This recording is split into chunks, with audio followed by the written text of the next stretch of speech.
Welcome to the Lion Zone, where you learn to be a lion and not the prey in a world of hungry jackals and vicious wolves. I'm your host, Steve Johan, and for more about me, you can find me at stevejohan.com and stevejohan.com or stevejohan.substack.com. I get those two confused all the time. I do a lot of writing on Substack, and then if you want to contact me, you can go to stevejohan.com. That's where you can find me, more about my books and that kind of thing. But I've got a great guest today, and I'm going to start things out with a great song that's going to set the pace. And then we're going to come right back and discuss with our guests some of these things that relate to that.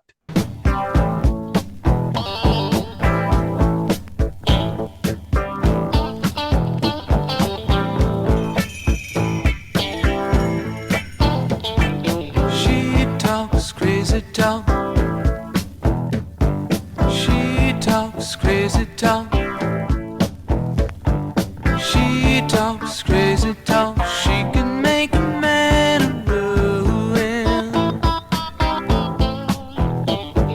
She talks crazy talk.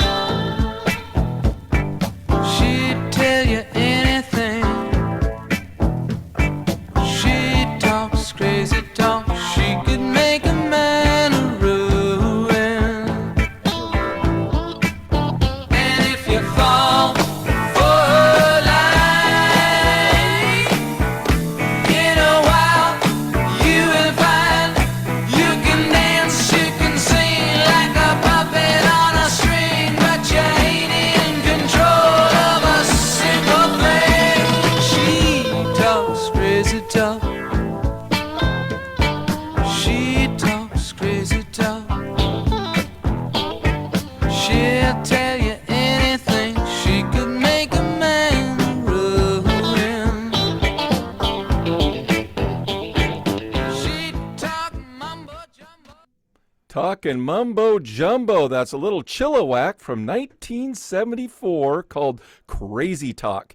And that is a song about a woman who uses her mouth to cast spells upon men to the point where wrapping themselves around her finger. Well, that's what the government does every day to us, and their media partners and myth tellers within our education system and our military system and everything.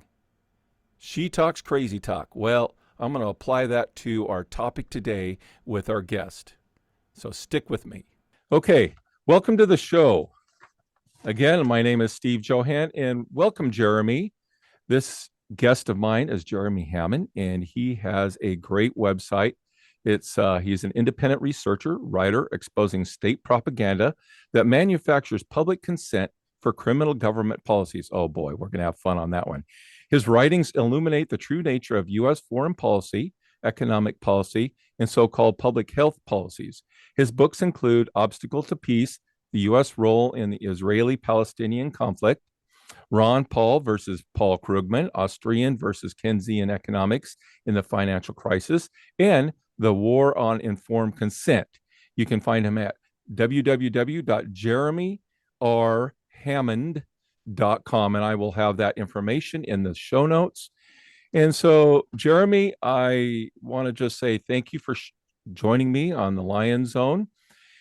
I like to educate people on how not to be deceived, and you're a perfect guest for that. Tell me your story about, well, how did you get to where you're at today? Because I'm sure it didn't start overnight. This is a process. You've written quite a few books, and you might be the punching bag for a few people out there that don't like your views. But go ahead and explain a little bit about your story before we get into details here.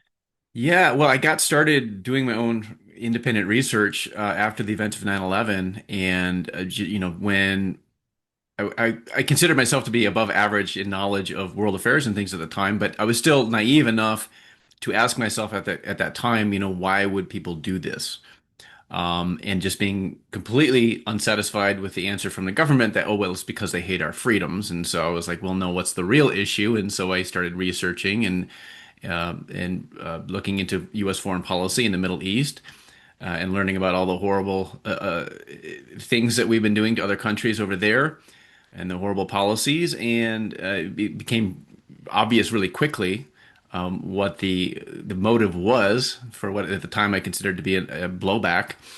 And so that just kind of led me down the path of doing research and writing about, well, and then by the end of 2002, when they were trying to use 9/11 as a pretext to invade Iraq, I started just like writing messages to everyone I knew saying, listen, the government is lying. There is no evidence that Iraq has weapons of mass destruction. There's no evidence that they have ties, operative ties to Al Qaeda. This is all lies. They're using this as a pretext to wage an illegal war of aggression for regime change that was pre-planned before the 9/11 events.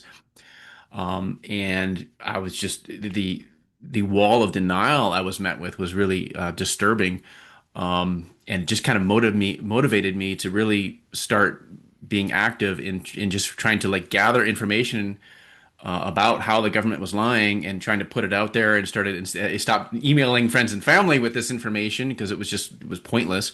And I just thought there's got to be people out there who will listen. And so I started publishing my writings at first anonymously because I don't like the idea of being in the public spotlight. But over time, I realized if I want people to be taking me seriously, I need to kind of identify myself. And so I just started researching and writing articles about U.S. foreign policy. By 2012, when my son was born, I kind of applied my research skills to investigating vaccines to be able to make personal choices as a father. And that led me to kind of shifting my focus for many years to the vaccine issue, and just speaking out against the systematic violation of the right to informed consent that occurs as a result of public vaccine policies.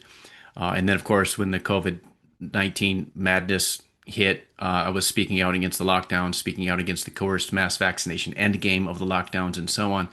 And so, yeah, that's just been my path. I just, I suppose I have kind of a skill for identifying propaganda, and then dissecting it and trying to reveal to people how that they are being lied to systematically by the government, by the establishment, mainstream media, and trying to awaken people to the reality of our existence. Because I think, so many people, they live in a bubble, and they really live in a world of self-delusion where they have these belief systems about things, and they have a belief, for example, this is one of the lessons I learned from, speaking out against the Iraq war and being met with this just denial. And no matter what evidence I gave to people, like here's the UN reports from the 90s, right, of the weapons inspectors, like talking about disarmament of Iraq.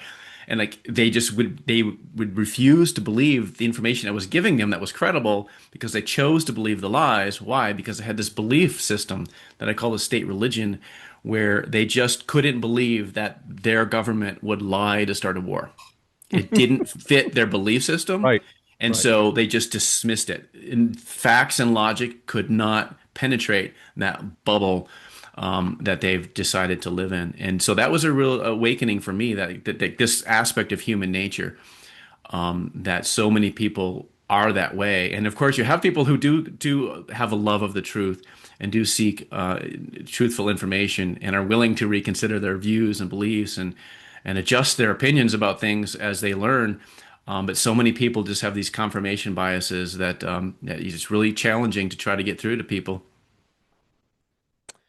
You touched on a lot of topics. I always bring up that I had a I didn't think about 9/11 until 2015, 2016, when I had my epiphany.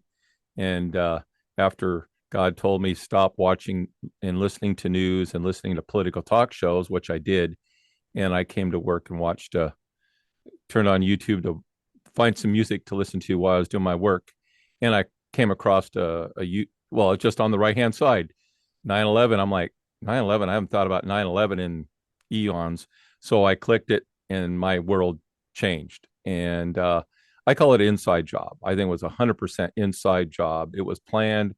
That kind of an event, and I call it an event. That kind of event took probably a decade or more of planning. You can't carry that out with, a 6 month, we're going to do it. No, that was a long-term plan. And then, as you probably found out, they had the PNAC was together, Project for New America. This whole security state had been in the works for a very long time, and it was the golden opportunity, the Pearl Harbor event that now boom. And so that was my wake up call. And then I started doing lots of research. I'm like you, I just start researching, and I came across War as a Racket. And I'm like, okay, this was written between World War One and World War Two. And then I did a deep dig on what was being written in those days. And of course, that's when propaganda was written. That was when a lot of people were America First movement started, and people were warning and saying, "Look, this is they're creating a excuse to go to war again because there's going to a lot of be a money made, and et cetera, et cetera." And I'm going, wow, this is written in the 20s, in the 30s. No one told me this stuff in school. I never learned any of these things in school. And then consequently in my walk, I've got a new book coming out called Peacemaker, uh, a plea to Christians to act like Jesus. And in there, I talk about how I left being a patriot, how I quit being a patriot, how I quit being all this. And I quote Leo Tolstoy, and he has a book called Kingdoms Within. And he talks, and this is like 1890s, he wrote this book, and he talks about the state religion, and that all the states, all the European states, including the United States, were amassing weaponry, amassing armies, amassing this. And he says, no good's going to come out of this. And you guys all claim to be Christian nations, and yet you are fomenting. And then he explains, and I put it in my book, the four ways of indoctrinating the population to the point where they will, one moment they're shaking hands with their neighbor, the next minute they're going to war with them. And it's an indoctrination. So I want to put that back to you. Let's talk about our indoctrination. That when do you think you've tracked propaganda, but do you think it was pre-World War II or post-World War II when they figured out how to really ratchet up the whole idea of pledging our allegiance to a flag, dedicating our life to the country? Let's talk about that for a moment. What have you found? I don't know. The propaganda methods have changed and evolved as the technology has changed and evolved over time. But I wouldn't say that it's like grown. I think it's always been a system of indoctrination. I mean, the government school system itself is an indoctrination system Yeah. where you are taught to worship the state. Yep. I mean, that's what the ritual is when we were in school, and you stand and you do that ritual with the flag. It's a cultish ritual, to It put is. it bluntly. And so we are all indoctrinated. And of course, you learn all kinds of myths in the government school system about the government. And it's always characterized as, yes, sometimes the government can make mistakes, or there can be some bad apples in the government.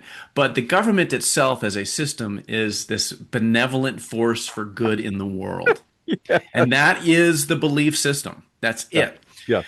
And that's unquestionable. If you question that, it's like the sin of heresy against the state religion. And of course, the vaccine religion is a subsect of the Yes. state religion. And so it's where like the PR slogan, "vaccines are safe and effective," is the dogma.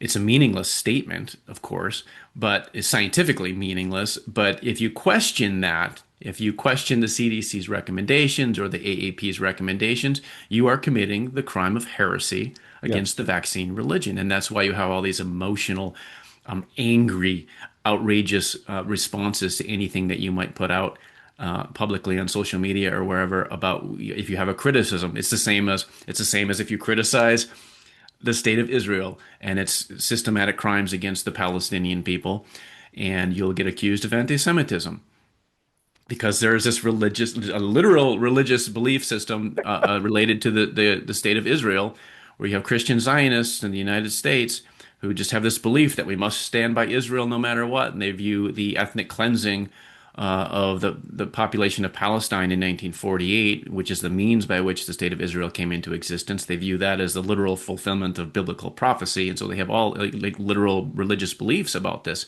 And so you can't question it, you can't criticize Israel, and on with these like religious belief systems. And yes, the vaccine religion and the state religion are different cultish belief systems that people have been indoctrinated into since early childhood. And it takes a certain character to be able to de-indoctrinate. And I think we all have our influences in terms of that journey and that process of de-indoctrination. And I think if you find the right influences and sources that kind of open your eyes, I mean, I think we probably all have various awakening moments, and it's kind of like but it's an ongoing, it's not like one moment of awakening. It's always this Oh, ongoing process of like, oh my gosh, I yes. didn't realize that, I didn't know that, or oh, I believed this and now I don't, I can't believe I fell for that or whatever. I mean, it's a constant process, it never ends. So it's always a journey. It's not really so much a destination, and it's just I view it as a cooperative thing. Like we all need to, all everyone who actually has love of truth and is an honest truth seeker, just like we support each other and we teach each other, and it's just a collaborative effort. But you have to be willing to question your own beliefs and challenge your own belief systems and pit conflicting claims against each other. And the trick is to reconcile them. When you have conflicting data, Yes. you can discern what the truth is by reconciling the contradictions. And there's always a way to reconcile contradictions. It might be, oh, well, that source is lying. That might be the reconciliation for the Yeah. contradictions. That's interesting. I One of the things I noticed when I was in Washington D.C. with my family in 2018, we did an East Coast tour. We basically flew out, rented a van, and visited a number of the states. Did a road trip, and we ended up with DC, and we spent 2 days there. And I had already done some research on a lot of the indigenous tribes that used to be in that area, and I'd be talking about that when we were in the van. And then we'd be looking at where the war of the wars between the French and Indian War and the United States and Britain and all that, and then the 1812 and independence and Civil War. It's all fought right. It's all like right in that sector. And then we get to DC, and I'm like, oh my God, Rome is pagan. I mean, DC is Rome. This is a pagan. This is paganism. This is Romanism. Well, you can literally see the Freemasons compass and square built into the road system, and as Yeah. well as the pentagram is built into the road system in Washington D.C. architecture. And the owl. The owl Yeah, is a yeah, rat. the owl, yeah, the face of the owl, and the monoliths and things like that. Yeah. It's So very, I'm very, very much occultic very occultic. And symbolism. so that's kind of, I was pointing that out, and then I realized, oh, every one of those monuments, the each one of these leaders have ascended. They're ascended. Uh, Lincoln is ascended. Jefferson's ascended. Washington is ascended into the pantheon of their gods, and these are gods of war, and these are gods of bloodshed, and gods of baby sacrifice, and so there's I had a guy named Peter Duke on my show, and he is doing research on that. And there's probably 25 other people that I know of who are doing research, and I've done my own research, who are really digging into the statuary around the United States and the monoliths, and you find it in the Vatican is the same thing, and you find it in Rome, England, and you realize the old gods have never gone away, Right. never gone away, and the people at the top tend to operate by those processes, by that systematic theology that comes from the old gods, and they use a nice crust of Christianity, use the God phrases, use the Bible phrases, In but God we trust. in God we trust. But we With mask the pyramid, the eye of the the pyramid. pyramid with the eye of Cyrus on there, Yep. and Yeah. Yes. and people will even go further and even explain it even a darker path. Um, but the point is, it's in our face, and we are told every day that this is a Christian nation. And I'm like, okay, I know there were great Christian men and women who did some wonderful things in our history. But there was also some very bent Christian individuals who did things in our history. And there were very um, individuals who had a like British Israelism, Cromwell. I mean, we're talking way back in the day, Cromwell back in the 1500s. He he was like, oh no, England, Britain is the 13th tribe. and, and and that justifies our pursuit of we're the chosen people and we're going to basically colonize the whole world. And they did. It's an amazing little feat. I don't know if you've ever studied it. I haven't. But you think about Britain, a small island per se, and they, they you look at what Rome, Little Italy did to that whole area. You think about what Spain did to all the world. You think about England, what it did to all the world, and then you think of Belgium and Germany, and they were minor players. And it's always about conquering. And the United States picked up the gauntlet, I believe, after World War II, and it became we became the banner carrier for Britain. That there's that that that cohesive connection there, and that's why Israel was a last colony to be planted by Britain, and therefore we are enmeshed in it up to our eyeballs. So, what's your take on all that? Yeah, absolutely. I mean, I think, well, one turning point was the Spanish-American War, which of course began with the false pretext of the sinking of the USS Maine, blamed on, you know, a party we know wasn't responsible. Um, and that was kind of what set off this empire quest of the US government. And then I agree, after World War II, it was really accelerated where it became, you had the CIA was formed, and for example, the 1953 coup in Iran, and then they were followed by numerous other coups and attempts to overthrow governments and control governments, and by whatever means, whether it's bribery or assassination or regime change operations, and really, or sanctions, and the financial system is weaponized against foreign countries that don't fall in line and bend the knee to Washington. And so it is really about empire building, and Yes. taking over that role as the global empire, the U.S. dollar hegemony, the petrodollar system. It's all about power and control. And the idea that the United States is this beacon of light spreading democracy through the world. Well, no, the US government, democracy's fine as long as the people in power in the foreign country bend the knee to Washington. Then democracy's fine. Yeah. But if that government, if that democracy in a foreign country does not bend the knee to Washington, well, then that's a problem, and democracy is expendable. And so it's not about spreading democracy. It's absurd. Again, that's just part of the belief system. Yeah, and you brought up like Lincoln and the pantheon of gods. I think Lincoln is like one of the the best examples of the indoctrination and how strong it is, because like we're all told, like we're taught in school, like the emancipation. Well, the war was waged to free the slaves, and the Emancipation Proclamation did just that. Well, first of all, Lincoln came into office declaring that he had no authority or intent to free the slaves.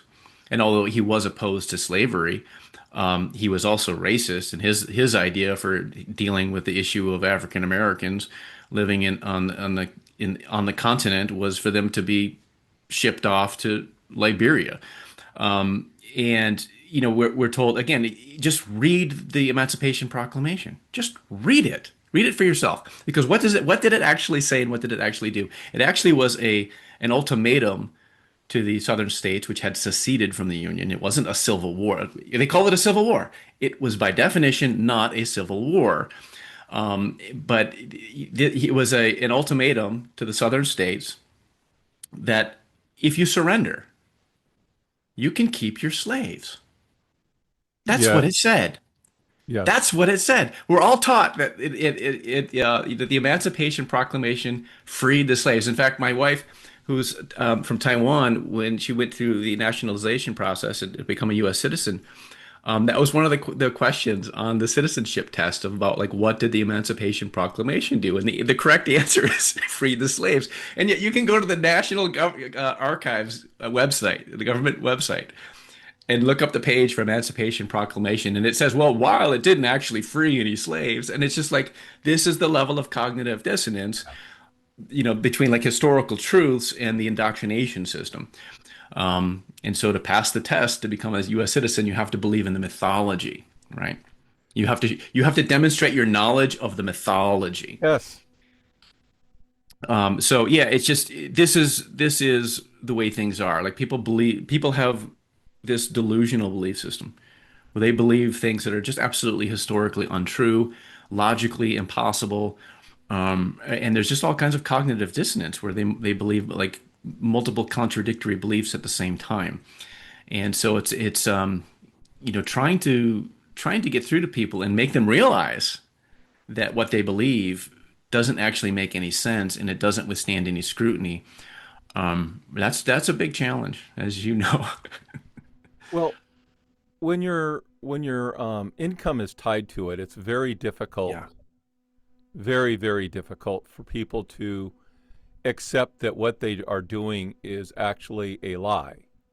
It's Right. supporting a lie. I mean, when you work for anything to do with the military, are you're basically working for an entity whose purpose is to crush anybody who gets in the way of the empire. Well, you have to justify that by saying I'm a good patriot. I'm serving.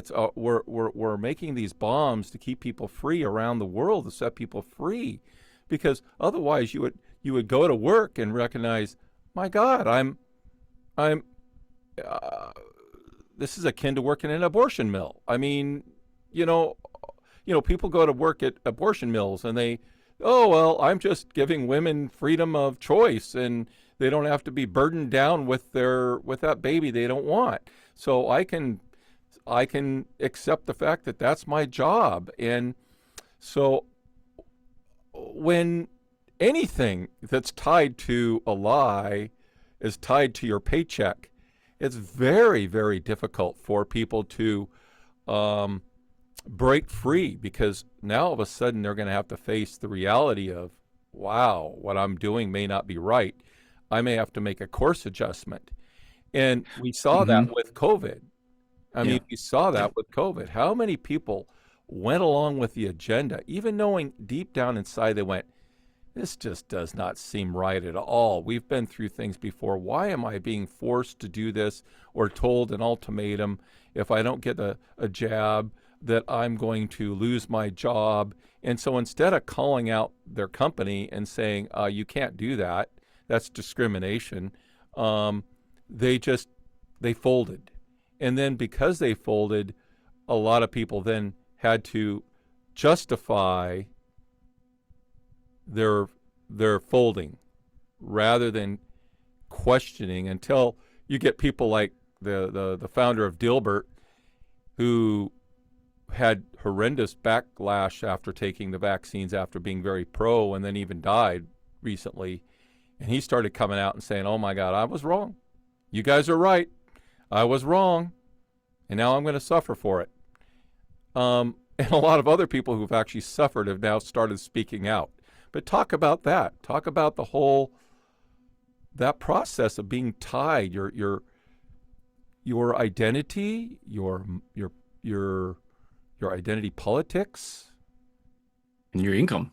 Your Yeah, income is and much. it's not just like people who are directly involved in, working as government employees or government contractors, like in the military industrial complex. I mean, it's people working in private industry. It's the same thing. Take the medical system. I mean, you're a doctor, right? You think, you're trained to heal and to do good, and I think most doctors have good intentions. And yet, look at the outcome of what passes for a healthcare system in the United States. Does it produce good outcomes? Well, no. Why is that? Well, we can examine that and we can look at it. And the it's not the answer is that it's not designed. It's not designed to produce healthy people. It's not designed to produce a healthy population. And you can go back to the 1800s and the history of the American Medical Association and the rise of the the implementation of the current medical licensing regime in the United States, which created, and I've got a really in-depth article about this on my website, but it basically established a medical cartel. So it's a government-enforced medical cartel that is allied with the pharmaceutical industry.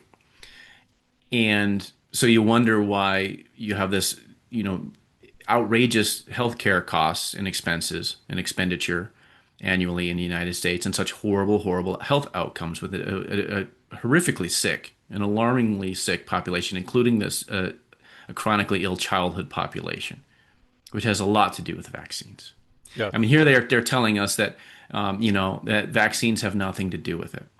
That has nothing to do with the epidemic rates of chronic illnesses, autoimmune diseases, neurodevelopmental disorders, allergies, asthma, and so on. So this product that is designed to permanently alter the functioning of children's immune systems has nothing to do with all of these chronic illnesses that are in one way or another associated with a dysfunctional immune system. I mean, Right. come on. It's like, let's use just a modicum of intelligence here and common sense. And it's not that hard to figure out. And so, but why do we have these claims like, well, vaccines are safe and effective? What does that even mean? Is it safe for everyone? Is every vaccine safe? Are they all effective? You know what I mean? I mean, it's just absolutely meaningless, and it completely belies, it completely ignores. They have these one size fits all recommendations, which completely ignore the need.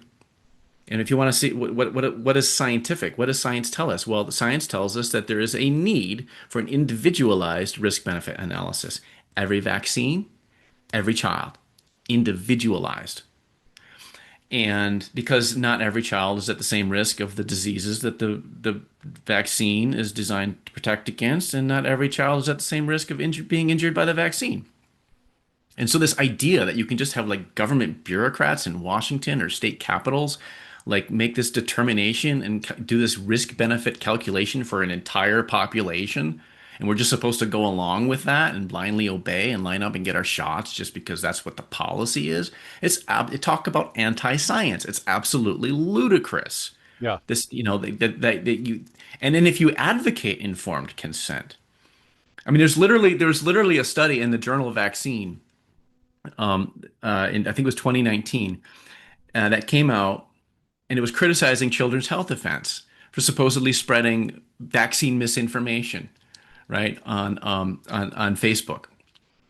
And they didn't actually present even a single example of any post on Facebook that Children's Health Defense had put up that was misinformative. They did provide an example of what they considered to be vaccine misinformation. And it was a post from an organization here in Michigan called Michigan for Vaccine Choice, MVC, which is a phenomenal organization. And here's what the post was that they said it was vaccine information. It was a post where they were simply saying that people have a right to choose whether to vaccinate.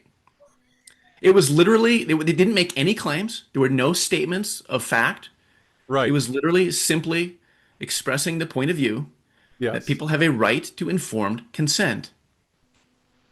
Wow. And that was equated with anti-vaccine misinformation in this peer-reviewed paper that was cited by all the mainstream media as like, oh, Children's Health Defense is the top spreader of vaccine misinformation. And it's like, but vaccine misinformation is a euphemism. What does it mean? It's a euphemism meaning any information, no matter how factual or scientifically grounded, that doesn't align with the public policy goal of achieving a high vaccination rate. So if you're advocating choice as opposed to just lining up and following the schedule, well, that doesn't align with the policy goal. They don't want you to choose. They just want you to get the damn shots. And so they have elevated the policy goal over the goal of a healthy population. Of a healthy population. And so the policy goal supersedes the policy goal of a high vaccination rate supersedes the goal of healthy children. And this was also demonstrated very clearly in the case of Dr. Paul Thomas, which I documented in my book, The War on Informed Consent, where he lost his license to practice. Is that the doctor out of Oregon? Yes, Portland, Oregon. Yep. Yeah, He was. Yep, that's right, Dr. Paul Thomas. And so he was the author of, well, kind of give his backstory. He's a good example of how he started out practicing medicine the way he was trained, which was, like recommending the schedule and all that. But then he started kind of having a crisis of conscience where he was witnessing children become vaccine injured, and he just started thinking like, is what I'm doing really helping these kids, or is it causing harm? And he was like one of those rare individuals willing to kind of ask himself that question and then make a serious effort to actually answer it for himself. And so he started to do his own research. Because he says you're hardly taught anything about vaccines in medical school. I mean, doctors aren't taught about vaccines. They're taught the same thing we learn in our high school classes about what in history and how wonderful vaccines are, and they're safe and effective. I mean, it's like that's what they learn. And so he went through his own awakening process, and he came to write the book, The Vaccine Friendly Plan, which was basically just saying that a lot of these vaccines contain aluminum. I mean, he talked about. Can you see that? Yeah. My wife's a nurse practitioner. She gets these things every year. Oh my gosh. Yeah. Immunization works. Works. 2009. Yeah, it works. They define work. CDC is the God. Yes. Literally yes. God to the medical establishment. My wife is no longer following those kind of messaging, but I just wanted to interrupt there. Go ahead. Yeah. Actually, there was another study that came out in the Journal of the American Medical Association, where they were advocating the AMA's policy of going after the licenses of doctors. This ties into Dr. Paul Thomas, going after the licenses of doctors for making what they called misinformative statements about the COVID-19 vaccines. Well, again, how did they define what constitutes vaccine misinformation? They literally defined it as anything that went against what the CDC was saying. I got banned on LinkedIn for posting posting an article I wrote explaining how the CDC August 2021 claim that the vaccines conferred immunity that was superior to natural immunity was belied at the time by literally all of the non-CDC originating medical literature, and was subsequently falsified by the CDC's own data as reported by its own researchers in its own MMWR journal, where they clearly show that natural immunity was superior. And simply for citing the CDC's own data to show how they had earlier lied about vaccine versus natural immunity, I was banned from LinkedIn. Why? Because even though I was literally citing the CDC's own data, I was contradicting the public policy of trying to achieve a high vaccination rate. So that's what's defined as vaccine misinformation. It's a euphemism. And so, anyways, Dr. Thomas had written the book, The Vaccine Friendly Plan, which it was basically presenting an alternative approach of the main goal was to try to reduce the exposure to aluminum, which of course is a known neurotoxin. Whether it's spacing out the shots, not getting them all at once, choosing the brands that have less aluminum or no aluminum, maybe skipping the hepatitis B vaccine if it's not I mean, most children aren't at risk for hepatitis B, so why would you do it unless the mother was a carrier, which they do screening for during pregnancy and so on. It made, a very practical and common sense approach to, okay, let's try to just reduce the level of exposures to known neurotoxins during early childhood development. And that makes a lot of sense. But of course, they went after him for that, and they challenged him to, so he actually was in a group practice to start with. He left the group practice because he just felt like he couldn't carry on with business as usual. He opened his own clinic in Portland, grounded on the principle of respecting parents' right to make their own informed choices about childhood vaccinations. And so he would just have the conversation with them about, like, well, these are the risks, these are the benefits, and he would just let them make their own choice. If they wanted to vaccinate, he would do it. If they chose not to, he would respect their choice not to. He wouldn't try to push the CDC's schedule on them. That was the key. And that was the thing that they went after him for, because he's supposed to push the CDC schedule and he wasn't doing it. And so this showed up in his lower vaccination rates in his clinic. So they challenged him to produce peer-reviewed evidence to support his alternative approach, the alternative approach being respecting informed consent. I think that they thought that was a hoop that he would not be able to jump through because, of course, the CDC itself cannot produce peer-reviewed evidence showing that its schedule is superior to Dr. Thomas's schedule or any other schedule, because that has never been done. The CDC schedule as a whole has never been studied for safety. But he did it. He produced a peer-reviewed study, taking his patient data and comparing the patients who were born into his practice, the children who were completely unvaccinated, not a single vaccine, with children who were variably vaccinated. And I say variably vaccinated because he didn't really have a lot of patients who just followed the CDC's schedule. I mean, people went to his clinic specifically because they didn't want to do that. And so he compared the variably vaccinated children to the completely unvaccinated children, and the data just leap off the page about how much healthier the unvaccinated children are. And this has been reproduced in numerous studies now, that every time these independent researchers look at completely unvaccinated, an actual vaccinated versus vaccinated study, the results are always the same. Unvaccinated children are healthier. And so this was a crime of heresy against the vaccine religion. Yep. It was days after that study got published, showing that his approach was working to produce healthy children, that they emergently suspended his license. So again, it's clear. The policy goal of a high vaccination rate supersedes the goal of healthy children. Period. And this is the problem. That's the vaccine religion, and again, which is a subsect of the state religion. And so, the regime of medical licensing itself. I mean, Dr. Thomas's case is, I mean, you could look at it as a case study in the weaponization of medical licensing, but what people need to understand is that it's not as though the weaponization of medical licensing is some kind of, rare event. The very purpose of medical licensing is to be used as a weapon against practitioners who don't adhere to so-called standard of care. How is standard of care determined? Well, it's determined by the medical cartel that's enforced by government use of force through the regime of medical licensing. So that's why we have this pharma-centric so-called healthcare system. It's literally a medical cartel that masquerades as a healthcare system. And this cartel is enforced by the government. Because, of course, the AMA back in the day, the whole reason they were advocating for state licensing was because they wanted the allopathic practitioners wanted to be dominant in the medical field. And they didn't like the competition from alternative practitioners. Yeah. So they wanted to eliminate the competition. And they wanted to reduce the supply of doctors so that they could have more profits for their members, right? There was too great a supply of doctors. And so their aim, their policy goal was to reduce the supply of doctors and to also make sure that the supply of doctors that remained were the allopathic practitioners. How did they go about achieving that? Well, they couldn't accomplish it in a free market, so they turned to the government. And they lobbied the government to implement these state licensure laws. And then after 1910, when something called the Flexner Report came out. Yeah, the Flexner. Yep. Made up.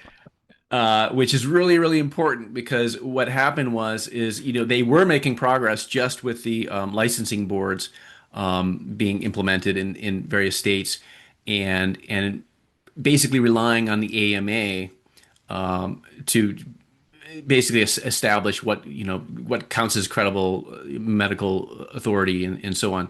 But it wasn't enough. It wasn't enough control. So they wanted to actually take over the medical education system itself, because you still had medical schools teaching non-allopathic medicine, right? And approaches to healing and health maintenance. And they wanted to put those schools right out of business. And they wanted to make sure that the medical curriculum being taught in the medical schools in the United States was allopathy, right? Allopathic medicine or allopathy. And so what they did was the AMA literally conspired with the Rockefeller Institute and the Carnegie Foundation. So they went to the Carnegie Foundation and got the Carnegie Foundation to put out a report in its name, but it was done on behalf of the AMA secretly. So the AMA didn't want to be publicly recognized as being behind the report. So they distanced themselves from it. So this was literally a conspiracy to essentially defraud the American people. And so what they did was this report, the person hired Abraham Flexner, who was hired to produce this report, who didn't have any kind of medical background, but he was the brother of Simon Flexner, who worked at the Rockefeller Institute's medical research department. And so you had the Rockefellers, which of course, how did they earn their wealth? The petrochemical industry. What's the petrochemical industry? Well, that was the nascent pharmaceutical industry, because petrochemicals are used as precursors for the manufacture of pharmaceutical drugs. So right from early on, you had this alliance, literally a conspiratorial alliance between the petrochemical industry and the Carnegie Foundation and the AMA. They produced this report that recommended that essentially that medical schools not be allowed to operate unless they were AMA accredited universities. And so the AMA gained this absolute control over the accreditation of medical schools. And they were able to put medical schools out of business simply by virtue of state licensing boards basing their determination about whether to license a physician on whether they graduate from an AMA accredited university or not. That was it. So they gained absolute control over how health in medicine is taught in the medical education system, and very strict control over the licensing of physicians, so that if you don't follow their standard of care, you literally cannot practice medicine in the United States. So when I say it's a government enforced medical cartel, that's not hyperbole. No, that's what it is. And it masquerades as a healthcare system. And we wonder why everyone is so sick. It's because the system is not designed to produce healthy people. That's why. It's not designed for that, right?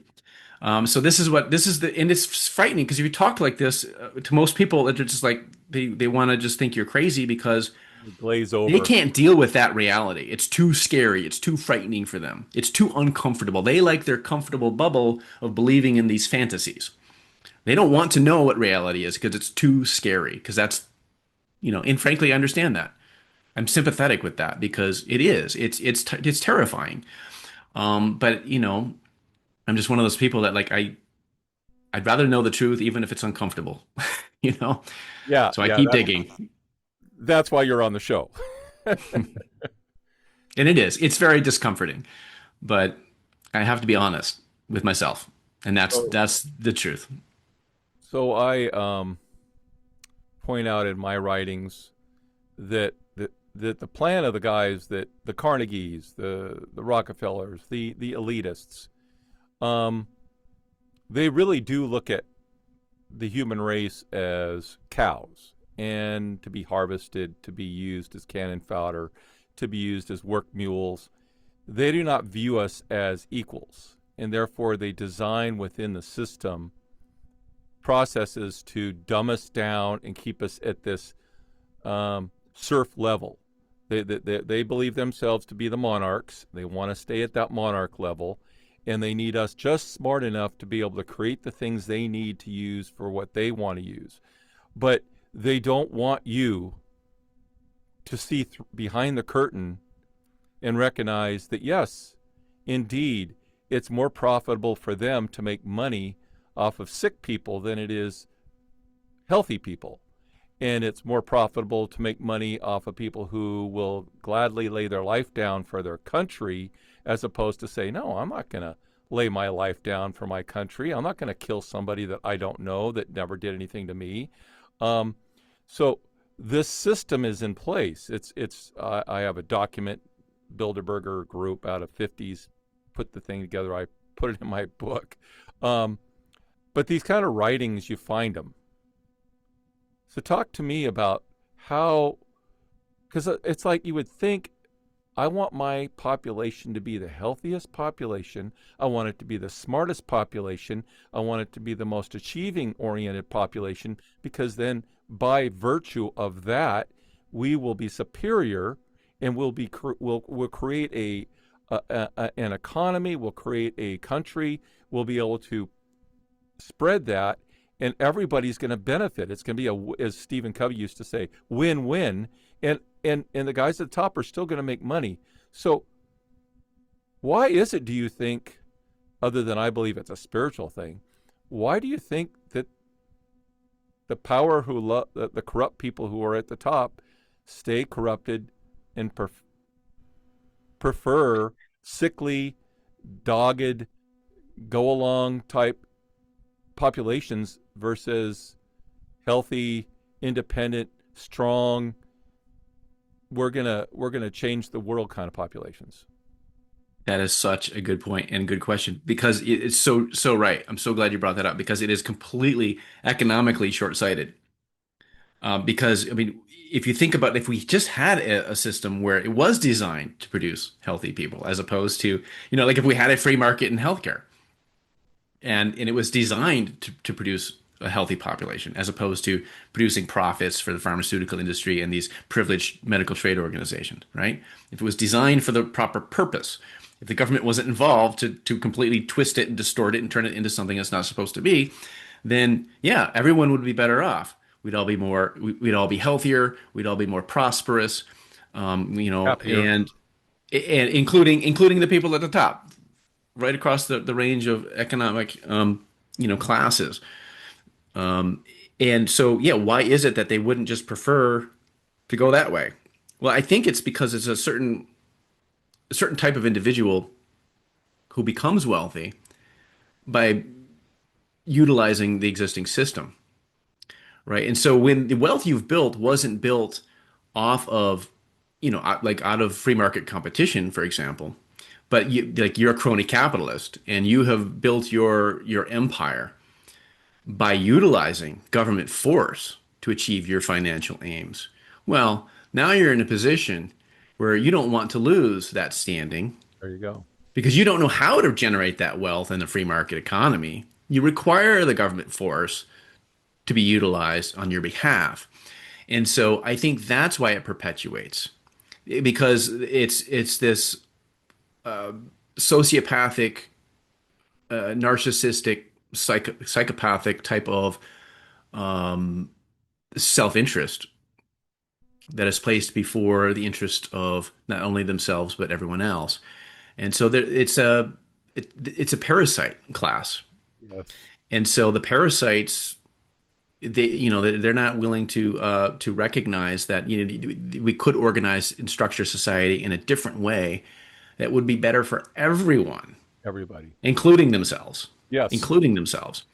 But they're already so stuck in their ways of acting as a parasite that they just don't know anything else. And I think so. Yeah, I mean that's kind of off the top of my head how I would explain it. But yeah, I mean it's such an important point that yes, it's economically short-sighted for them to try to perpetuate these systems that produce the wrong results. So it's not the case that it's better for them. Even it's not even better for them than it would otherwise be. But they're just stuck in that parasitic mode. Yeah, you've touched. Those are some good responses, because I'm like Stephen Covey in his 7 Habits of Highly Effective People or Individuals. He hammers that. He says you go to business school to learn how to win, and then the other guy loses. He says that's not the profitable way of doing business. The profitable way of doing business is he wins, you win, And when he wins, you win, then the business keeps expanding and growing and everybody is happy. And you keep getting, like if you go to a restaurant and the service is really good and everybody's happy, you'll continue to go back. If you go back and they demand that you start giving them 20% tips and the service is lousy, then you'll stop going. You won't say anything. You'll just stop going. And so in basic service-oriented businesses, I've had a business, numerous businesses, and I always had a win-win approach. And if I didn't take care of my clients, even to the point where, okay, maybe there was a mistake, okay, we made a wrong choice here. Okay, I'll eat it. It'll cost me $1,500. I don't have that money, but I will go ahead and cover that and then make it right however possible. And then they come back and say, okay, great, thanks, Steve, and we'll keep doing business with you. And then, $15,000 later, I'm still getting business from them. So that $1,500 was worth the loss because I said they're valuable and mistakes happen. I'll be willing to. And so you did a whole book on the whole idea of, since we're in the money time, finances. Yeah. The whole Keynesian economics versus financial or Austrian, Paul versus Paul Krugman and Ron Paul. Talk to us a little bit about that, because this whole the Chicago school, the Keynesian way of thinking, the Austrian, isn't Kissinger's a Keynesian, isn't he not? I would assume so. Yeah. Yeah. And so much of the policy of the United States has been run by Keynesianism. Keynesianism. It's a religion. It's a religion around how economics work. Explain those differences and why one really does not end up being good and it causes a lot of debt. Yeah, I want to jump actually back, segueing to that, to the previous question, because again, on a question of it being economically short-sighted, it also ties into the indoctrination system that we talked about earlier. They don't know any better. They're short-sighted because they've been indoctrinated to be short-sighted. There you go. That's what they know because they're taught to be short-sighted. And like, for example, we're taught like economic growth is, okay, if the growing GDP, gross domestic product. Well, okay, but gross domestic product includes all government spending. No, I know. So the government spends $1 trillion on a war of destruction. How does that grow an economy? What's the economic benefit of death and destruction? I mean, it's logically ludicrous. So it matters how money is spent, right? It matters what it's spent on. It's just like it's not the case. And this is the Keynesian fallacy, right? Like, oh, well, economic growth comes from spending. That's right. Well, no, it doesn't. It comes from deferred spending.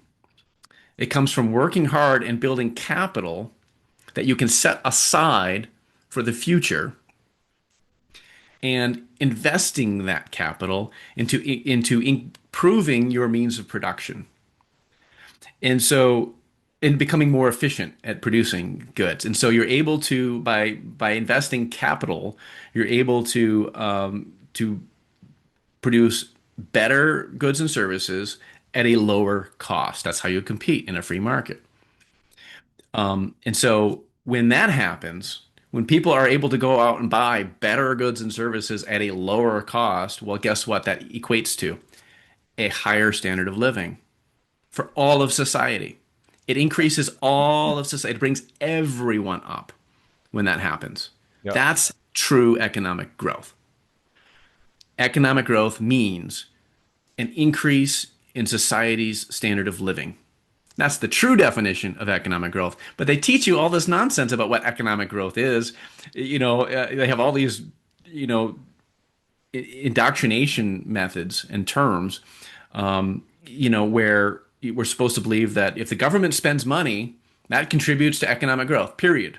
Doesn't matter how it's spent or what it's spent on. We could pay a bunch of people to go around digging up holes and filling them back in again, and that's going to contribute to our economic growth in the country. And so this is how they get away with, indoctrinating people into the belief that we need the Federal Reserve System. And that is the purpose of Keynesian economics. That is the function of the Keynesian school of economic thought, is to essentially manufacture consent for the existence of central banking. And so what is a central bank? Well, a central bank is a government-enforced monopoly on the supply of currency. And in the United States, it's the Federal Reserve, which of course is a privately owned banking system. Yes. So it's a government-enforced, and people like to say, well, it's not the government, it's privately owned. It's like, well, no, because it didn't arise in the free market. It's a government-legislated private monopoly over the supply of currency. And so my book, Ron Paul versus Paul Krugman, is basically just a compare and contrast between what Ron Paul was saying. I'm going back to the early 2000s, just after the collapse of the dot-com bubble. And then how did the Fed respond to that? Well, by doing more of the same as what caused that, which was to artificially lower to push down interest rates artificially low. Artificially, to explain what I mean by that, is like below where they otherwise would be if rates were determined by supply and demand, if it was determined by the market as opposed to a room of 12 board members of the Federal Reserve, right? If it wasn't by fiat, because interest rates are an important price in the economy, and prices are an important signal in the economy. People don't understand this. People who advocate socialism don't understand the importance of prices in an economy, because prices are the signal that investors and entrepreneurs use to determine how to most efficiently allocate scarce resources toward productive ends as determined by the will of consumers, which is to say by all of us. I mean, you want to talk about the most perfect manifestation of democratic principles. It's a free market system. And people are advocating against that because they think that they have this fallacy in thinking where they think that government bureaucrats know better, making decisions at best arbitrarily. And if we can assume that there's no corruption and no conflicts of interest, and they really are just genuinely trying to do good, even assuming that, which is already a quite dubious assumption, but even let's just assume that. Okay, so at best, they're only able to make decisions arbitrarily based on their own opinions and ideas about like what they think should be. But if they're interfering in a way that results in a distortion of market prices, which is what the Federal Reserve exists to do, it exists to distort and manipulate the interest rate, which is the price of money, right? Which is probably the most important price in all of the economy. And that's how they're able to, I mean, and so they, going back to, 2000, 2001, Ron Paul was already warning, the Fed's policy of pushing interest rates artificially low is just going to fuel a bubble in the housing market. So he foresaw that very, very accurately. He saw it. And he saw it clear as day. Like it was just obvious to him. Yeah, 2000. And then you had like Paul Krugman, who was literally advocating in the pages of the New York Times, literally advocating that very same Federal Reserve policy for what? Literally, he advocated it to fuel a boom in housing. And then after the fact, after the policy that he advocated produced the result that he wanted, but then the whole thing fell to bust, what did he do? Now, all of a sudden, so it was fine to credit the Federal Reserve with this boom in housing when it was producing what he thought was the good outcome. But then after everything went to bust, what did he do? He started blaming the free market for the housing bubble bursting. And right. So it's just like it's this cognitive dissonance. And of course, how did the Fed respond to the housing bubble collapse? Well, by doing more of the same is what caused the problem, only on a vastly greater scale. It quadrupled the money supply, which, of course, purchasing government IOUs with newly created money out of thin air. That's how the central banking works. It's a system of legalized counterfeiting. Yes, it is. Yeah. It's legalized counterfeiting because when you go out to a bank and you take out a loan, they're not lending you something that's already existing. They're not lending you something that represents actual labor and value and something that somebody put in, some labor that somebody put in to create something.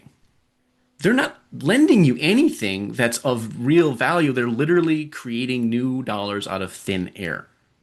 And there's this kind of misconception that banks lend off of the reserves from the Right. deposits that they already have, and that's not actually true. They literally, when they literally increase the balance sheet with the newly created dollars, are literally created out of thin air. That's how the fractional reserve banking system works under the Federal Reserve government legislated private monopoly over the supply of currency. So they literally create new dollars out of thin air. And so what is the effect of that? Well, that you can't legislate away the laws of economics, right? You can't legislate away the law of supply and demand. And so there's consequences of that are negative. And of course, you know, the one result is these fueling of various bubbles that are artificial. They're artificial bubbles. They don't represent real economic growth. It's just this misallocation of resources. And so you have this economy wide malinvestment and misallocation of resources because you've interfered with the market's pricing system. And you've distorted the pricing system in a way that sends wrong signals to investors and entrepreneurs. And so they're making mistakes because they don't know better, because that's what they rely. They rely on prices. And so when you manipulate prices, you are manipulating behavior. Yeah, yeah, yeah. And that's the purpose. It's to manipulate people's behavior. They want you to buy, they want you to take out more debt. They want you to buy more, they want you to spend more. So they manipulate people into doing those behaviors as opposed to, oh, don't save your money. Don't put it aside. That's hoarding, right? And so what is the effect of this? Well, like it doesn't create the necessary environment for economic growth to occur. And so you just have this class of people, and of course this all of this affects an upwards transfer of wealth. Instead of all of society benefiting and having real economic growth defined as an increase in society's standard of living, instead of that happening, now you have this upward transfers of wealth from the poor and middle class to the politically connected financial elites. And that, again, is the function and purpose of central banking. That's why they have these indoctrination systems to try to like make us all convinced that we need to have the system of economic servitude. We all need to labor and have a certain portion of the fruits of our labor literally stolen from us, defrauded of the fruits of our labor. Because how does that work? Well, because they're literally robbing the purchasing power of our dollars. Because again, you can't legislate away the law of supply and demand. So what happens when you just artificially increase the supply of money by creating new dollars out of thin air? Well, you're reducing the value of every single one of those units of currency. Yep, yep, yep, yep. Simple. It's so simple. And so that's price inflation. They talk about price inflation like it's always caused by something else, and it's this or that, and it's hello. When you print trillions of new dollars out of thin air, they did it after the housing bubble. They did it during the COVID madness to try to paper over all the economic damage from the lockdown insanity. And then they were like, oh, it's just transitory inflation, and they always talk about it like it's caused by something. It was just a disruption in the supply chains, and it'll come back around, and prices will come back down, and all this nonsense. It's like, no, you can't print trillions of dollars. I say print. I mean, it's not really, most of it's not actually literally printed. It's all just digital, but literally creating new dollars out of thin air and not expecting the consequence to be dramatic devaluation of the dollar, meaning you're going to have to pay more for everything. Food, fuel, clothing, housing. That's where the price inflation comes from predominantly. And of course there are other reasons for price inflation, but I mean, you look at the core, the predominant driving force. Same as there are other causes of the housing for the financial crisis that resulted from the housing bubble collapse. But the housing bubble itself was predominantly caused by the Federal Reserve's policy of pushing interest rates artificially low and fueling this housing bubble. And then that was coupled with the government's policy of encouraging home ownership, also by trying to manipulate people's behaviors with various other policies, which ties into government-sponsored enterprises of Freddie Mac and Fannie Mae, and how they were like the ones responsible for literally inventing mortgage-backed securities, you know, and then bundling up all of these like junk mortgages and selling them off, and all these derivatives and things. So those two policies just combined, where you had the Federal Reserve's policy of pushing interest rates artificially low, combined with the government's policy of trying to encourage home ownership through all of these various means of market manipulation, and that just created this perfect storm that resulted in the financial crisis of 2008. And then we're told that the problem was the free market. I mean, it's crazy. It's No, crazy. no, me as an entrepreneur who made my living off of supplying companies with products. When the crash hit in 2008, many of my companies were tied to some sort of business that had something to do with building or construction or support supplies.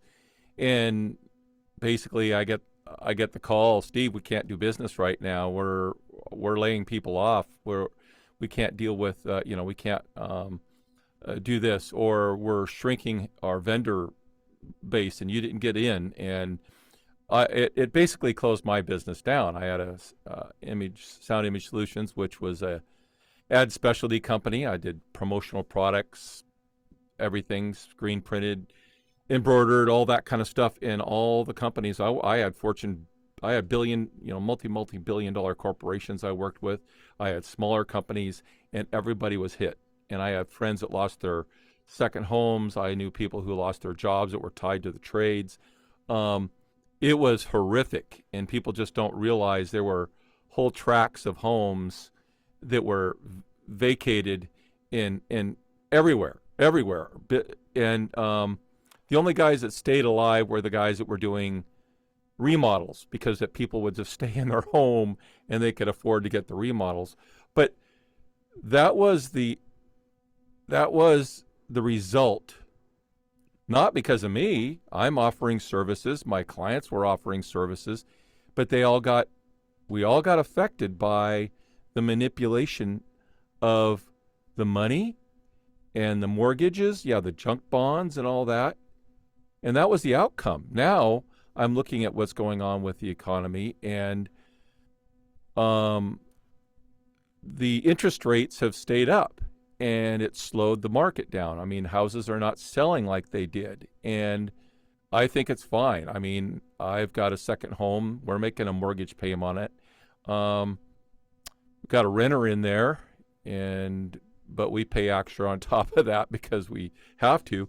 But when we bought our first house back in the 90s, it was like 7.5%, nearly 8% for that house. And if you bought a house back in 1980, you were looking at 17, 18%. I remember, Jeremy, I went to the bank.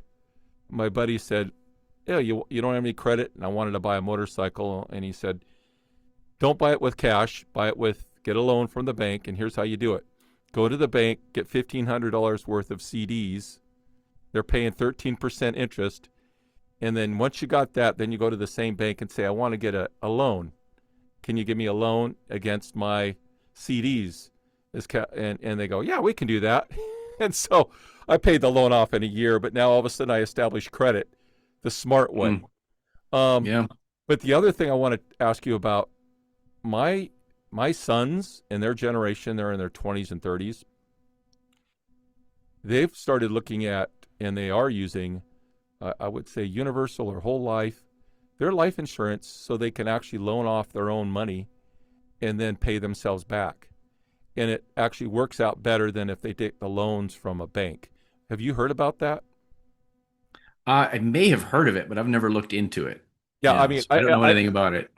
I try to look at it. I'm like, at my age, where I'm at, I'm okay. We're doing okay, but it makes sense because the insurance companies are tied to a different vectors. I find out they actually end up owning a lot of titles on homes, but that's where a lot of their holdings come from, buying titles of people's homes. Well, that's a lot of value. But anyways, they'll buy a whole life policy, and then they can pull loans off of it. and then they pay themselves off. So they're getting an interest payout while they're paying back in. So it's just their way of looking at gaming the system, I guess you might say. And then what have you looked into the digital coins, all the Bitcoins, all the different styles out there? That to me is a move by some to try to disengage from business as usual. What do you think about that? Yeah, as far as most cryptocurrencies, Yeah, cryptocurrency. yeah, I think that I don't know. I think most of them are kind of a little bit ludicrous. Bitcoin is a different creature, though. I think Bitcoin, if any of those has some potential, I think it would be Bitcoin, just the way it's built and designed to be. Well, essentially, I think it's intended to serve as, well, it is intended to serve as money.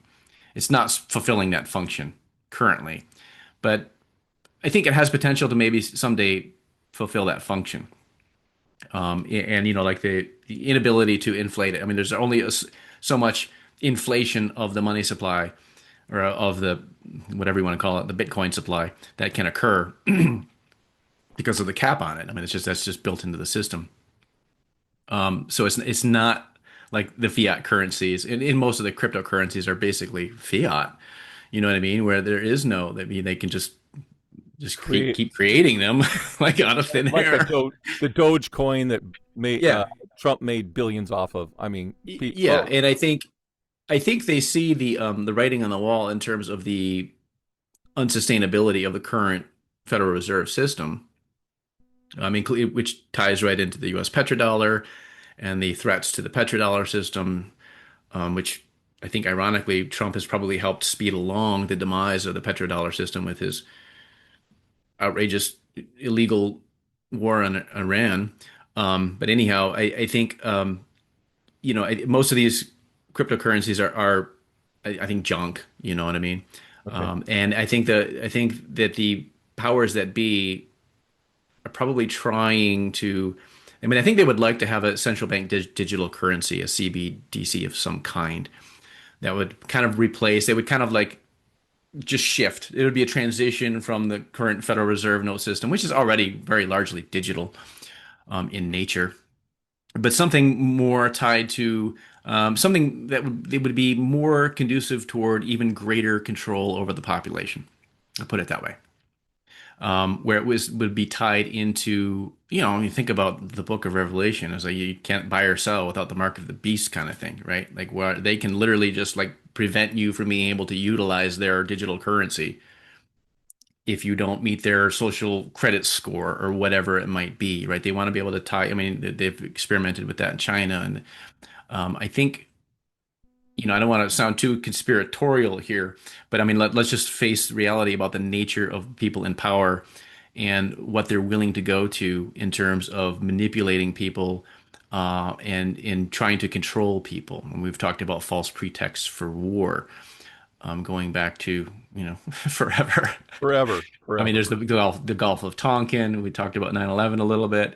The Iraq War, the false claims of weapons of mass destruction, the claim that Iran Pearl was Harbor. 2 weeks from developing a nuclear weapon. While at the same, here's cognitive dissonance for you. Donald Trump saying, I obliterated Iran's nuclear program back in June, and they were 2 weeks away from it, and they haven't rebuilt it. I'm so great because I destroyed it. But they were 2 weeks away from building a nuclear weapon, so I had to go bomb them again. And people buy this? Like, people actually believe that pretext is being somehow credibly. Oh, and by the way, never mind that Trump's own intelligence community, Tulsi Gabbard, his DNI, literally had said just not very long prior, reiterated the assessment from the U.S. intelligence community going back to 2007. Been maintained this assessment ever since 2007 that, yeah, at one point in the past, Iran was trying to develop knowledge, at least, of how to build a nuclear weapon. So they call that a nuclear weapons program. I'm trying to obtain the knowledge, but they stopped that in 2003, and they never restarted it. That's been the assessment of the U.S. intelligence community since 2007. It was reiterated by Trump's own director of national intelligence. And and he's claiming that, well, we have to wage war in Iran to stop it from having a nuclear weapon within 2 weeks. Utterly, it's just so unserious. It's just so utterly incredible. And yet, like, people eat it up. Like, people just buy right into that and they believe it. Like, oh my gosh, like, it's so good for Donald Trump to save the world from Iran having a nuclear weapon. Can you imagine? I mean, it's just, again, it's just people have this belief system. And you can throw the most, and it's kind of like this, the principle of propaganda, during the Nazi regime, and Goebbels and Hitler both talked about the big lie, right? And how, people will not believe little lies, but if you give them a lie that's big enough, they'll believe it because they just can't believe people would ever lie that big, right? It's just too outrageous to believe that anyone would even try to pull off a lie that big, so it must be true. And it's like this psychology. And I think that's true, and I think that's accurate. Like, I mean, the bigger the lie, it's almost like the more that people are willing to believe it because it's too preposterous. Well, I could go down some rabbit holes. I won't, but I do believe that the biggest lies are the ones that everybody believes, 100%. And the biggest lies offer millions of people jobs. Yeah. And if they were to say, no, we didn't do this, we can't do that, no, that's fiction. We're just telling you we can do it, and all of a sudden we're not going to give this company and that company and this company contracts anymore. We're talking billions and billions of dollar contracts because that's nonsense. All of a sudden, you've got hundreds of thousands of people out of work, and they're like, we need to keep these people busy. So I kind of think of that is the bigger the lie, it's easier to sell because it's tied to jobs again. But I'm going to come back to this whole thing with the Middle East. I do listen to various voices out there, and one of them, there's a guy, Shahid Bolson, former United States, somebody that lived here and now he's over in the Middle East, and he has actually, I think he's in Indonesia. But anyway, he speaks about what's going on in the Middle East a lot, and he's very astute, very knowledgeable. And he has said, before even this whole war broke out, that there is a move afoot, and has been a move afoot, about the global South. And that the global South really does want to develop the Middle East. They want to build it so it's economically feasible, that everybody's making money and they can make more money, and that hardliners within Iran, hardliners within the United States, and hardliners within Israel have been preventing this from happening. And therefore, there's going to have to be a war or something to batter things down so that in the end, the negotiations take place. And then the negotiations take place, and then we usher in a new era where the United States is no longer banging and smashing and destroying regimes on behalf of Israel, that Israel will end up taking a much smaller role in that region, while the global South is able to expand and work within these other regimes, all the different nations over there, and develop it into a much more prosperous environment for everybody. And that when I've been listening to this, and I've been listening to other people too, same thing with kind of what's going on with China, but I went, unless you and I are there on the ground, when we're just hearing reports about this happening, that happening, oh, we hit this, we hit that, we did this, we did that. I don't believe one thing that the news tells me about any report that comes from the government, unless, and I wrote this back in 2021 in my book. I said, unless you're standing at the street corner and you see the accident with two cars hitting each other, it's all hearsay. And you cannot base a case off of hearsay. You have to have eyewitness testimonies. And there's no credible eyewitness testimonies of anybody I know who's really there on the scenes explaining what's happening. What you're getting is a lot of government.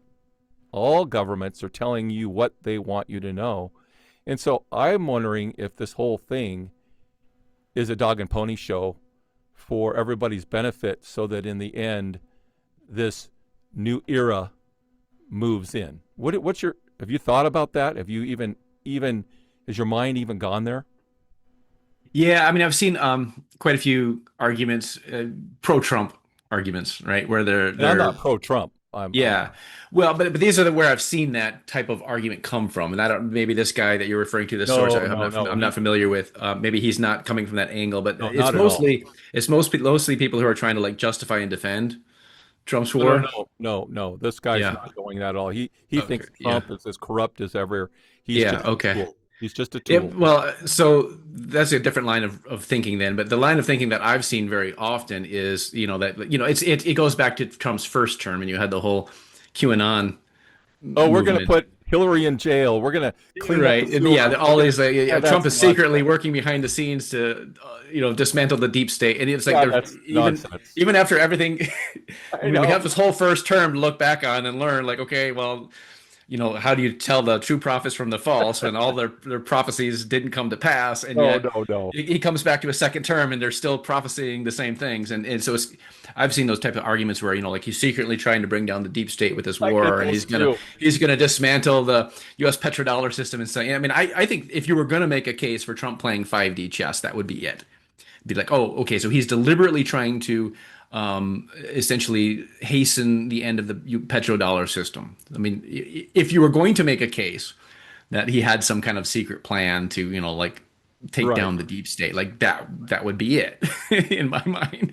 But I mean, like the idea that a maybe the idea is that he's been manipulated into waging this war. But I mean, to me, it's kind of like saying, well, so we have to have a U.S. war largely fought for Israel's perceived benefit, to ensure that in the future the U.S. isn't fighting wars for Israel's perceived benefit anymore. You know what I mean? Like it doesn't make a lot. It's not coherent to me. Well, So in I my guess I notes, don't get it. I'm saying, I'm asking you these questions, and then in Yeah. my notes I say, but the fact is, we just integrated Israel into our military. So I don't know how much weight Yeah. that voice is Well, having. I'll give you my take on Yeah, what I please. think. Of course, like you're saying, we can only really speculate because we're not in the room, right? Oh, But I mean, I really think that Trump miscalculated. I think he was manipulated, and we know, like the Mossad had given a report to Netanyahu and Trump that, and if this was obviously just completely ludicrous, and they didn't really believe this. I mean, it would be hard for me to believe that they believed it, but they thought they were told that if we just go in and take out the leadership, and then the population will rise up and they'll overthrow the regime, and then it's gonna be great. We're gonna have regime change just by decapitating the leadership, right? So on February 28th, one of the very first strikes was, of course, to assassinate the supreme leader, and top leadership.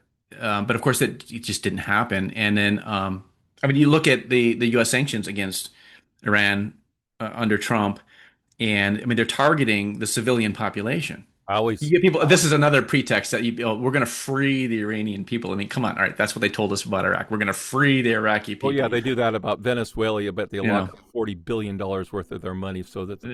Well, we can test that hypothesis, right? We can test it. Yeah. Okay, if the U.S. government cared about the Iranian people, would they deliberately impose sanctions, economic sanctions, designed to collectively punish the entire civilian population and cripple the economy? Is that caring for the Iranian people? No. Okay, hypothesis falsified, right? I mean, you get these pretexts, and they're easily falsifiable, just with simple little thought experiments. It's just basic logic and common sense. So it's like it's a hypothesis you can test, and it's falsifiable. And so, yeah, this idea that we're doing this to free the, but at the same time, it demonstrates the I don't know, the lack of critical thinking skills among the U.S. political leadership, because I mean, they were aiming. I mean, that was one of the aims. They thought this is always they always do the same thing. It's like the same thing. Same thing with Iraq. We're going to impose these sanctions to punish the civilian population in the hopes that they're going to get pissed off enough at their own government to rise up and overthrow the government. And it never works. I mean, there's a study on that. They went back and looked at all of these sanction regimes going back, I don't know how long, but they're just looking at the pattern, this recurring pattern of they're going to impose these sanctions in the hopes that it's going to cause the population to rise up and overthrow the government, and it never works. And if anything, it just strengthens the regime because you get people rallying around their regime that is because they're being attacked by this foreign power. And so they just hate the foreign power, and so they're willing to rally around their own oppressive regime even more because just as a sense of nationalism Right. of we're going to come together and to defend ourselves against this foreign power that's trying to cripple our economy and impoverish us. Yep. So it's ludicrous, but it just shows. But this is the policy, and so I really think that that and whether Netanyahu believed it, I don't know. But I think Trump was convinced that if they just went in and took out the leadership, it'd be a quick, easy operation, and then it would stimulate this mass uprising. And of course, Mossad was in the ground on the protest, and of course, they used the protests right from January, the street All protests, state, which was all which were provoked by the U.S. provoked. sanctions, Yeah. deliberately. Actually, I heard And that people were there. There were actually outsiders that came in and actually created that whole thing. That yeah, well, I there's mean, a color war The Mossad account on X, former Twitter, like literally posted that we're there on the ground next to the protesters, and then you had oh gosh, I forget.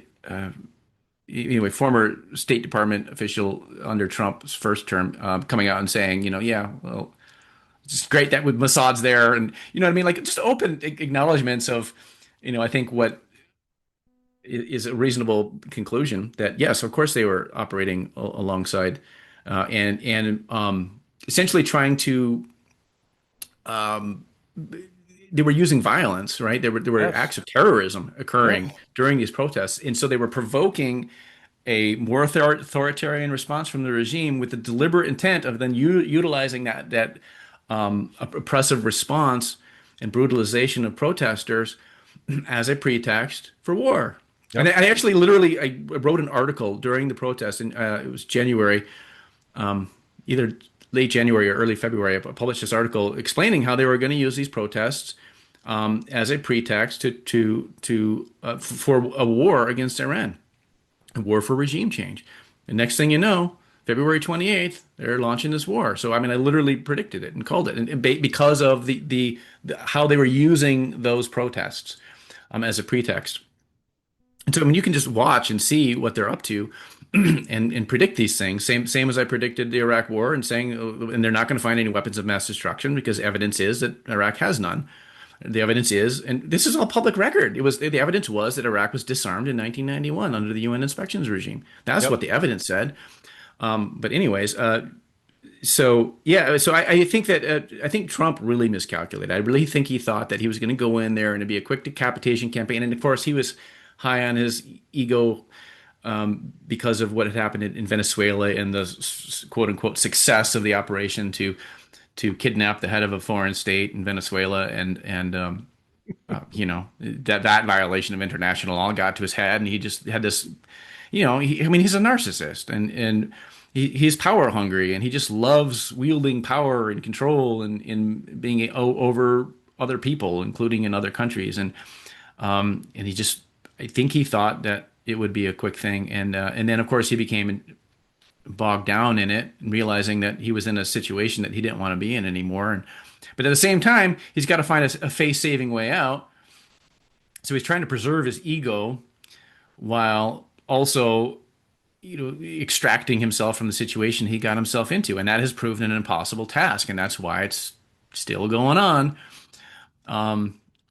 And so that's my take, to be honest. I mean, that's just my assessment. So what other ulterior motives there might be to help explain it, I really think that he just got himself involved in something that he didn't foresee, because he was just, and I think part of that was manipulation from the Israeli government, but also, I mean, because they know how to play into his ego. But I also don't think, there's also the view that, well, it's like the same with Iraq. There was the claim that, well, this is a war for Israel. Well, the truth to that is that yes, it was it was waged with the specific intent of helping to create conditions in the Middle East to facilitate Israel's continued takeover of Palestinian land. That's true. But that's not the only reason they fought the Iraq War. And I mean, again, you mentioned PNAC, Project for a New American Century. Seven countries they had a plan to go Yeah, after. 7 countries. They had a Iran plan. is the last. And yes, again, facilitating Israel's takeover of Palestine and wiping Palestine off the map was part of that, among these neoconservatives. But they also were very, very clear and explicit about their own, you know, quest for U.S. hegemony, including dollar hegemony, which involved, that was one of Saddam Hussein's sins. It wasn't because he gassed his own people. I mean, come on, when he gassed his own people, that was Halabja in 1988. That's what they're referring to. Well, the U.S. was supporting Saddam Hussein throughout the 80s. The U.S. supplied Saddam Hussein with precursors that he used to develop chemical weapons. Yep. So the U.S. was supporting Saddam while he was gassing his own people. So again, you have these pretexts for war that are like they're testable and falsifiable hypotheses, right? So anyways, you have I forget where I was going with that. But. Well, no. Some have said it's because these countries have independent banks and they were not part of. Yes, yeah. That was the thing because because Iraq was not. It was willing to sell oil in other currencies, right? Yes. And so he was a threat to the U.S. petrodollar system. Same with Iran. And Gaddafi was amassing. Gaddafi in Libya he was trying to establish a golden African dinar, right? That's right. You can't have that. I mean, where they were gonna have their own gold-backed right central banking system, separate and independent from the global dollar-based global reserve currency system.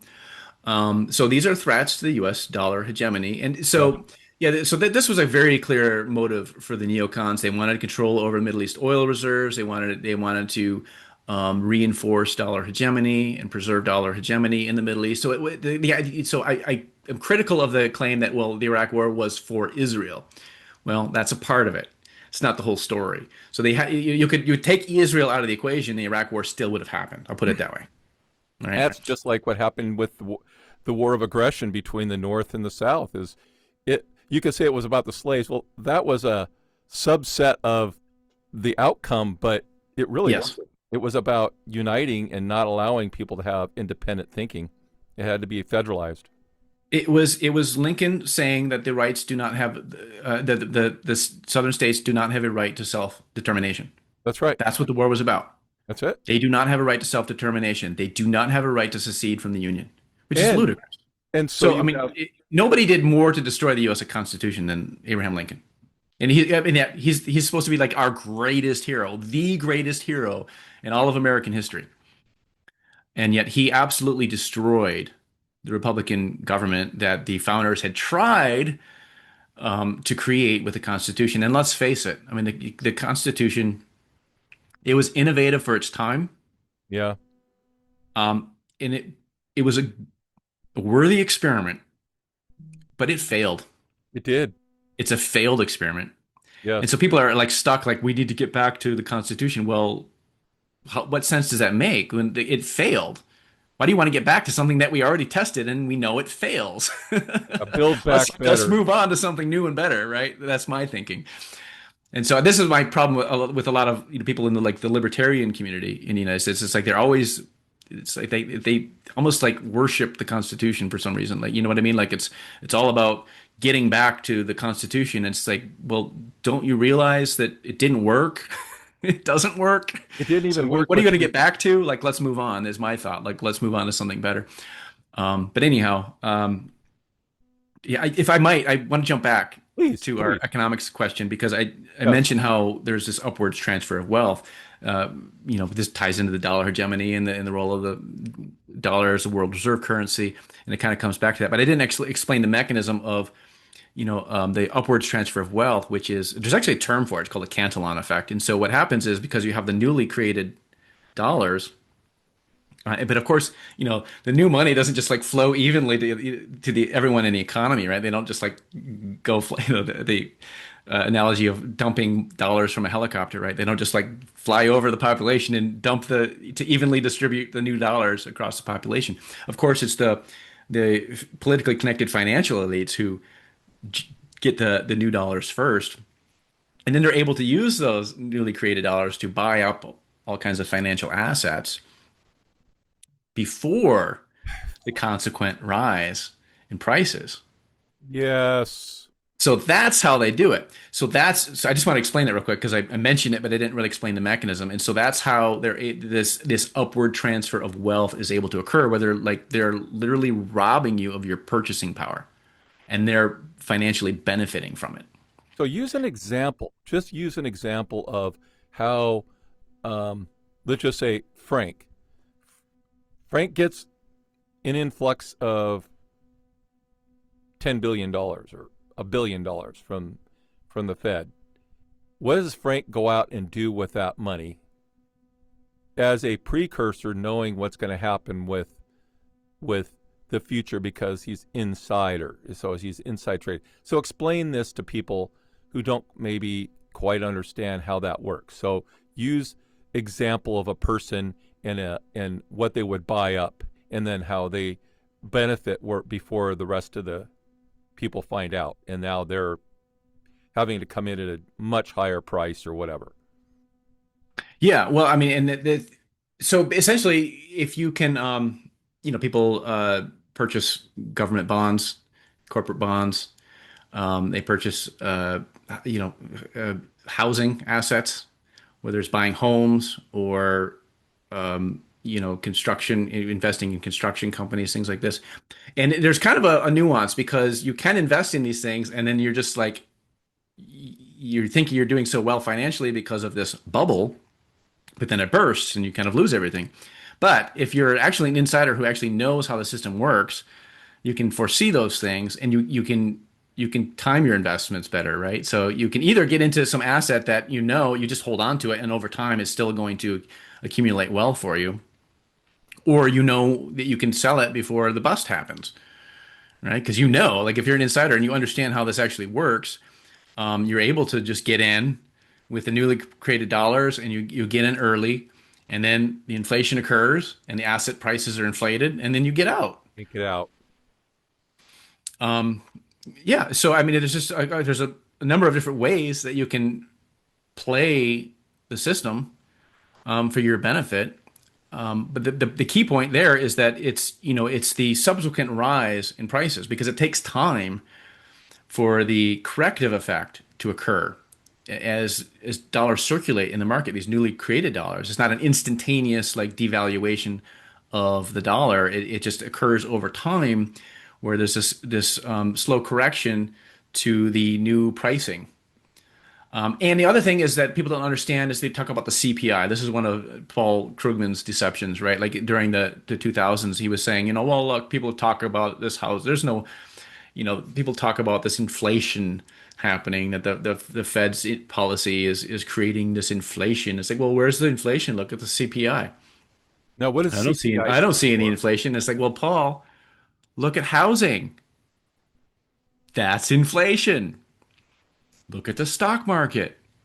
That's inflation. So it doesn't necessarily flow into like consumer goods. It doesn't flow able to flow into capital goods and asset classes before it flows into the consumer goods. And that's why there's this delayed effect where, you might not see this immediate effect on the price of your groceries, you know. But eventually over time, it flows through the economy, and you see this rise in prices everywhere. But when you see these bubbles, whether it's the stock market or government bonds or housing, that is inflation. That is price inflation. And so that's another factor that people need to be aware of. And then the other thing that I wanted to make back on the economic discussion is that so they create these. Paul Krugman was all happy about the boom when it was happening, and then to him the boom was fine. It was the bust that was a problem, right? So this is the Keynesian way of thinking. So the bust is the disease, and the cure is for the government to step in with stimulus and money printing, right? And Fed pushing down interest rates artificially by creating new dollars out of and more of the same of what caused the problem in the first place. So this is like their logic, and this is completely backwards because the disease isn't the bust. The disease is the artificial bubble, and the bust is the cure. The bust is the cure that they do not want to allow to happen because what the bust is, it's the market correction. So they have created all of this manipulation of the market that results in all of this massive malinvestment, economy wide. Well, it's not never like in one sector because, as you mentioned, you gave a good example of how things bleed over to other sectors of the economy and other industries, and it's all tied together. And so they create this economy-wide distortion and malinvestment and misallocation of scarce resources, and inefficient use of resources. And so that's the disease. That's the problem. And when the bust happens, it's just the market trying to correct all of the malinvestment. And so that's what needs to happen. If you allow the correction to occur, yes, it might be painful for a period of time, but we saw this in there was the very brief depression, was it 1921 or 20? I think it was 21, before the Great Depression, in where the government just kind of like did nothing, and then it was sharp and painful, but it was brief, and the market corrected, and then you had the Roaring Twenties, right? And then you had in with the Great Depression. Well, what made it great? It was all of the government intervention and Stimulation. federal FDR's. Yeah. What's that? The stimulation that came from the government. That's Yeah. when the Great Society started taking over, the big influx of, yes. Yeah, and doing things like, okay, we're going to destroy crops to keep food Yes. prices up That's to all help that the happened. farmers. So we're just going to like literally destroy food crops while people are starving because they can't afford food. I mean, like policies like this, and we're supposed to believe this was such a wonderful deal for Americans. I mean, like it was literally just like insane policies that, of course, had all of the effects the opposite of what we're supposed to believe they had. I mean, it didn't end the Great Depression, and then that ties into the myth that World War II ended the Great Depression, and it's like war is good for the economy. No, it's not. War is destructive. It doesn't create economic growth, and this is all a myth that ties into the use of okay, oh well, look, they fixed unemployment by shipping thousands of American youth overseas to die, so they fixed the unemployment problem. Well, okay, and look at the GDP. Well, you had all this government spending on war, so look at all that economic growth. Well, okay, death and destruction is not economic growth. So they have all these just basic fundamental fallacies that they use to uphold this myth that FDR's New Deal, and then that also is self-contradictory because we're supposed to believe that the New Deal like fixed things during the Depression, and yet then we're also told at the same time, but what ended the Great Depression was the wartime spending during World War II. It's like, well, it can't be both. Can't be both.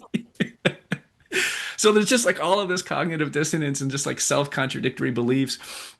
And it's just like, people believe in legends and myths, and it just has nothing to do with reality. It just has nothing to do with the real world and how the economy actually functions and the true nature of the government. People are just, they're indoctrinated into their state religion, and that's what they believe. It's interesting you say that. I wanted to touch on the whole state religion of Israel is good. They're the only democracy, blah, blah, blah, in the area, that everybody hates them. They all want to kill them. And yet, I need to get somebody on the show that there's a couple different individuals who live there, who are professors, who've written books and said, no, actually, we've been indoctrinated since we were babies that everybody wants to kill us. And then they always use the Holocaust as the example, which, by the way, that even term didn't even exist until after the mid-50s. It wasn't even in an encyclopedias. You can't find any of that stuff. Anything that relates to what they tell you now. Anyway, the point is they've been dogmatically taught every Jewish boy and girl in the United States, abroad, have been taught the same nonsense, that everybody hates them, that they're a special group, and they deserve to have their own country. And they grow up with this. I mean, they literally grow up with this. This is dogmatic. Now, some people just say that's hogwash. I'm not buying into it. I'm going to live my life, love on my neighbor, and they'll love on me, and I'm fine. But there's a percentage of these people who have embraced that. They'll leave Brooklyn. They'll go to Israel. They'll have no problem stealing somebody's property and living in their homes or their apartments and killing them if they get in their way.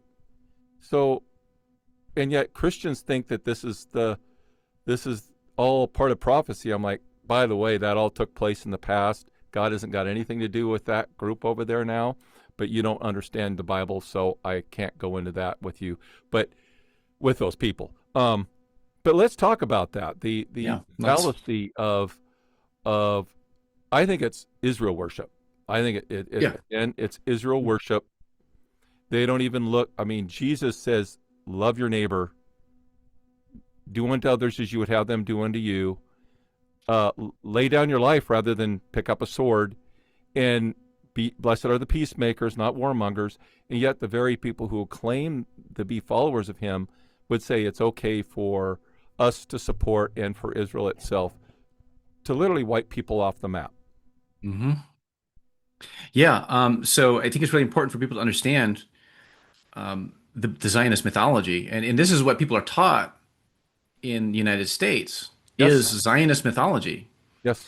I mean, it's in the media. It's what the government repeats. There's all of these myths, and so one of the foundational myths is that you had this state of Israel that was created by the United Nations. And so they had this partition of Palestine, and the Jews accepted it. They were willing to allow the Palestinians to have their own state, but the Palestinians and the Arabs they just hated Jews, and they couldn't allow the Jews to have a state of their own, and so they just waged this genocidal war against them in 1948. And they lost the war, and there was this refugee problem resulting from the war, but that was their own fault because they tried to wipe Israel off the map. And just out of pure Jew hatred. So let me stop there. I could continue with the mythology. It goes up through 67 and so on. Mythology, yes. But let's just do one step at a time. Let's address the foundational mythology surrounding the 1948 war. Well, actually it goes back to 1917, really, when, of course, there's the infamous Balfour Declaration, which interestingly was in the form of a private letter from the British Foreign Secretary Arthur Balfour, to whom? To Lord Lionel Walter Rothschild, yes, of the famous Jewish banking family, promising support for the Zionist project. And so, three reasons for this British policy. One was they wanted to be able to establish basically a military foothold in the Middle East to protect their interest in the Suez Canal and other interests in the Middle East. The second was, what was it? Another one was just pure anti-Semitism, because people in Europe after World War II, well, and before, but especially after World War II, they were happy to have they wouldn't open their borders to the Jewish refugees. And so they were happy to have Jews going to Palestine, and this is like literally there was something called the Anglo-American Committee of Inquiry.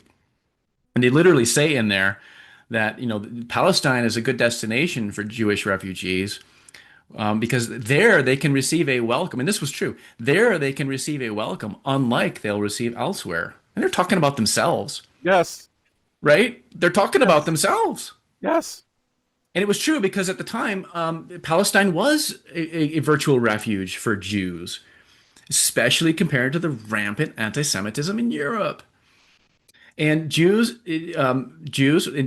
were indigenous population of Jews there, and there were the indigenous Arabs and Christians that had been there for and so there were Christian Arabs and Muslim Arabs. And so Jews, Christians, and Muslims all had peaceful, friendly relations in Palestine, yep, under the Ottoman Empire.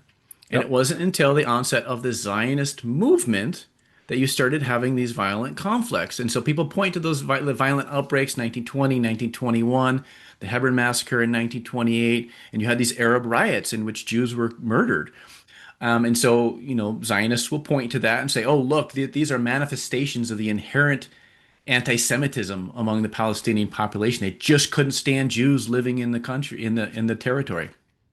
Well, this is just all mythology. I mean, you can go back and you can read the British government's own inquiries. They had commissions of inquiry into each of those outbreaks of violence. So, because of course, going back to 1917, I forgot. Let me pick up from there and I'll come back to that.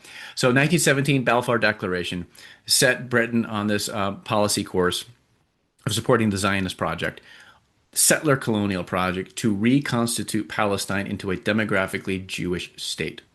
That's what it was. And so, and yeah, this I mentioned three reasons. So the third I forgot the second one.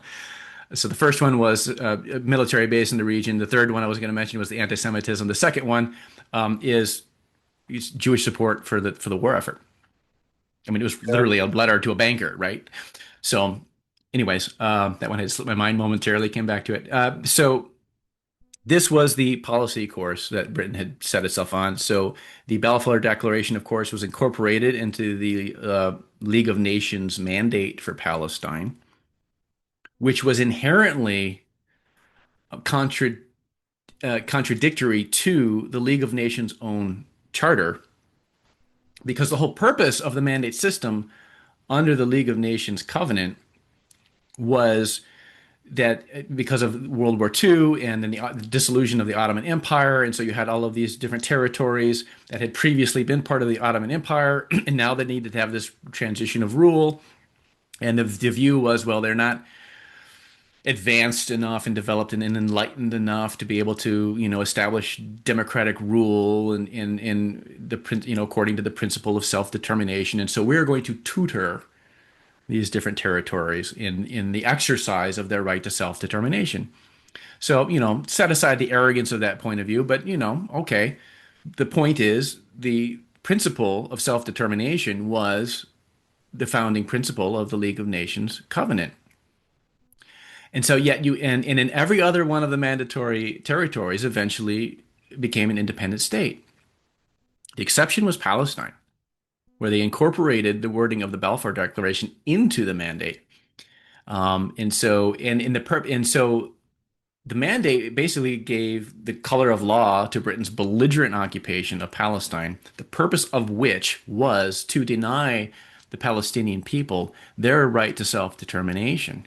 It was to prevent the establishment of a democratic form of government, unless and until the Jews became a majority, and then democratic government would be fine. And so that's where this policy of the immigration came in. But of course, that created unrest within the population. And you had, of course, another part of the myth is, it was a land without a people for a people without a land. And of course, it was populated. And by the end of the mandate, by May 14th, 1948, when the Zionist leadership unilaterally declared their declaration of the existence of the state of Israel, over land they had no sovereignty over. By that time, by the end of the mandate, Jews had managed to purchase about less than 7% of the total territory in Palestine. Arabs owned more land in every single district of Palestine. And so the UN partition plan was absolutely ludicrous and inequitable. And so in 1947, you had UN General Assembly Resolution 181 adopt the partition plan and endorse it. And they sent it off to the Security Council for consideration, where it died because, as the UN representative pointed out in the Security Council, well, the UN has no authority to partition Palestine against the will of the majority of its inhabitants. Because the Arabs reasonably rejected the partition plan because it was ludicrously inequitable. And this was actually observed right within.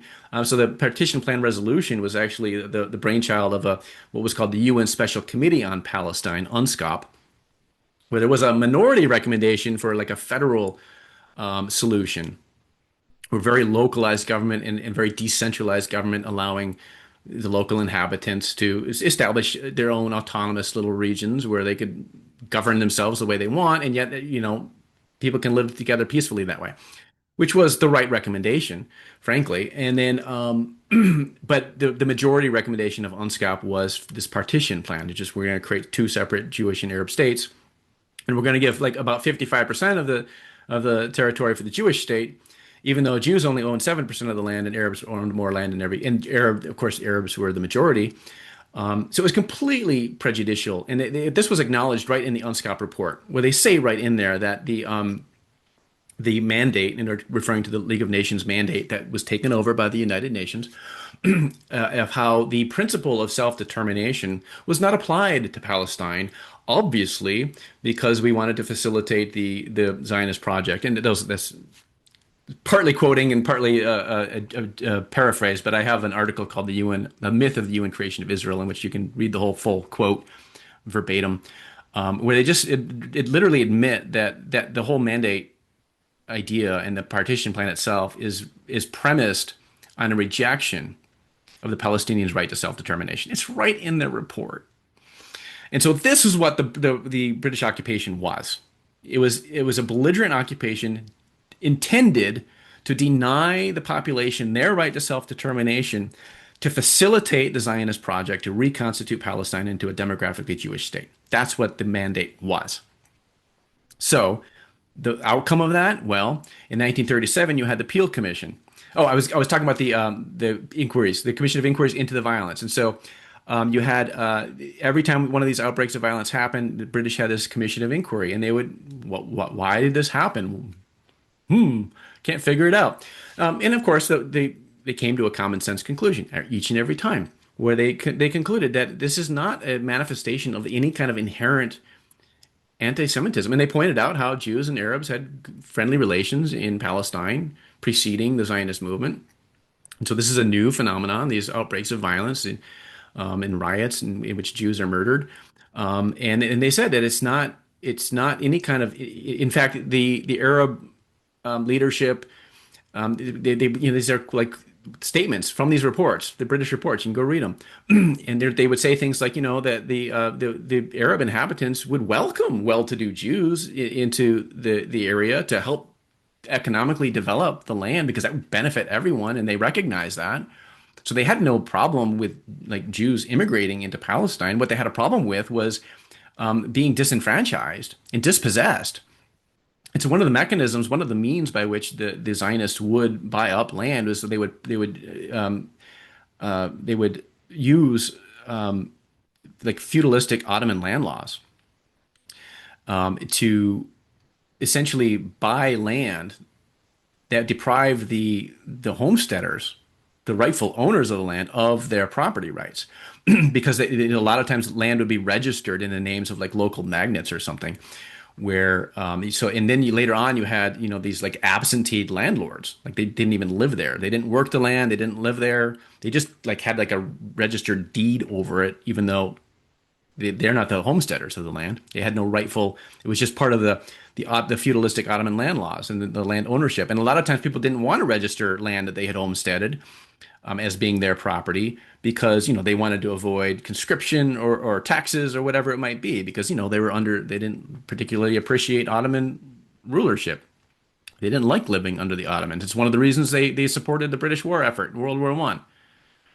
It was to free, because Britain promised that they would help them to free them from Ottoman rule. And so it wasn't the case that they had an inherent anti-Semitism, and they said no. The problem is they recognize what the Zionist leadership is up to, and they don't like it.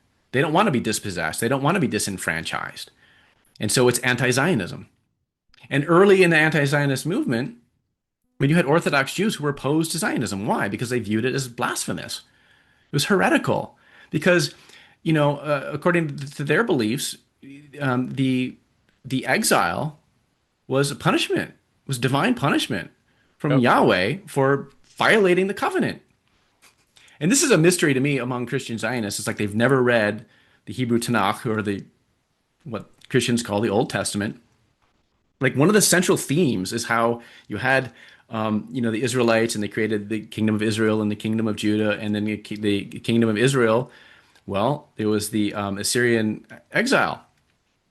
And God told the tribes of Judah and Benjamin in the kingdom of Judah, look at what your sister Israel did. She played the harlot, and I had to issue her a certificate of divorce. That's right. And that's a warning to you because you better shape up. I'm giving you one more chance that the other tribes aren't getting anymore. But you, Benjamin and Judah, you have one more chance. And what happened? He did it. Babylonian exile. It was God's divine. He warned them, and they refused to obey his commandments. I mean, this is all just like a central story of the Bible. Like, how do you read it and miss it, I right? know. I know. But anyways, so you had Orthodox Jews who, of course, while not believing that Jesus was the Messiah, had a belief in the Messiah, in a Messiah, a coming Messiah, and only then could Israel be reconstituted. And so the Zionist movement to Orthodox Jews originally was that they viewed it as heretical because it was a secular political movement. And so Yes. you had these men who were defying God and acting in defiance of God to say, we are going to reconstitute the state of Israel without God and in defiance of God. So it was heretical. And of course, Jews in the indigenous Jewish population within Palestine were largely opposed to it as well for the same reason because they had good relations already and they could foresee what the Zionist movement was all about. And they viewed it as heretical. They viewed it as against their interests. And so, yeah, it was not, again, according to the British inquiries themselves, it was not any kind of inherent. And they gave a really good example of two different types of colonies in Palestine. So one was the colonies under the Zionist organization, where they had like a policy of like, we're going to buy land from these absentee landlords, and then we're not going to allow, and sometimes that resulted in like expulsions of like whole villages. And we're not going to allow any Arab labor on our land, Jewish only labor, right? Whereas you had this other colony, the Pica colonies, which was the I forget but like the Jewish Immigration Colonization Association. And they had a completely different, they didn't adopt the Zionist organization's policies. And so you had Jewish landowners who were employing Arab workers. And they had good relations in those colonies. And the British made a comment about how you could go through those colonies and see Arabs sitting on the porch with Jews and just being friendly neighbors with each other, which is completely unlike the situation that prevails in the Zionist colonies, the Zionist organization's colonies. They're both Zionists, but the Zionist organization itself had different policies. And so anyways, long story short is it wasn't inherent anti-Semitism. It was anti-Zionism. Yes. So there's that whole mythology. And then there's the mythology of the UN creation of Israel. So you had the partition plan and, supposedly the Jews accepted and the Arabs rejected just out of pure hatred. No, they rejected it reasonably because it was totally inequitable and it represented a manifestation of the rejection of their right to self-determination. Why would they accept anything less than their rights? Why would they be expected to? So it's true they rejected the partition plan, but it's also true that the partition plan was never implemented. It went to the Security Council where it died because the UN doesn't have any authority to partition Palestine against the will of the majority of its inhabitants. And so how was Israel actually established? Not through any kind of legitimate political process, as according to the mythology. And you read the so-called Declaration of Independence, which didn't define any borders over this newly declared state of Israel. And they cite UN Resolution 181, which is the General Assembly Partition Plan Resolution, which, of course, the UN General Assembly has no authority to do that. And, of course, the Security Council has no authority to partition Palestine. And so 181 neither partitioned Palestine nor conferred any legal authority to the Zionist leadership for their unilateral declaration, by which time 250,000 Arabs had already been ethnically cleansed from their homes. So in 1937, coming back to the Peel Commission report, the British government endorsed this idea that they called compulsory transfer. So it was a first manifestation of a partition plan that the Peel Commission put out, where they had this idea, we're just going to separate it into a Jewish state and an Arab state. And then the problem was that there would be more Arabs in the proposed Jewish state than Jews, and so that wouldn't really work unless we got rid of a lot of the Arab population. And so we need this compulsory transfer of population. In other words, ethnic cleansing.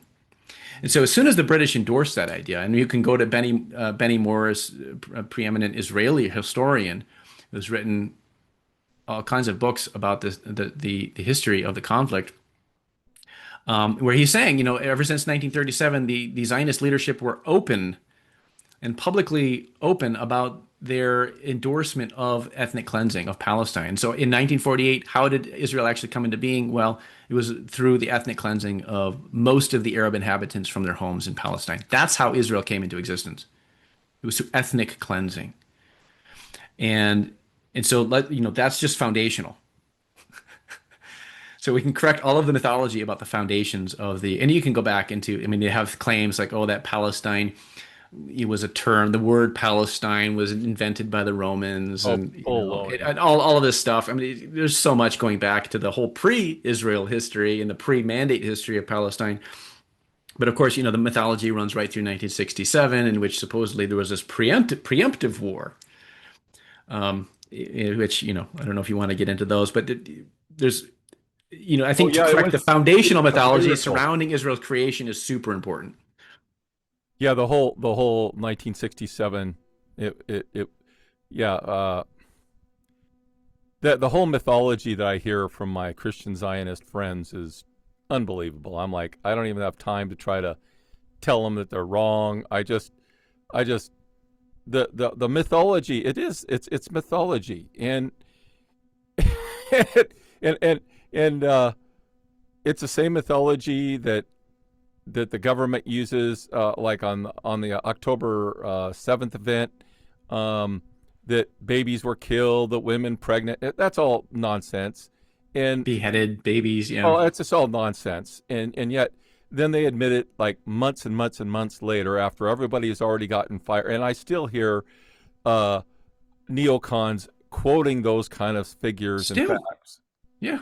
And I'm like, you guys are going to stand before God because you are spewing lies. You don't understand this is a serious offense to God when you are disseminating hearsay that's based on lies.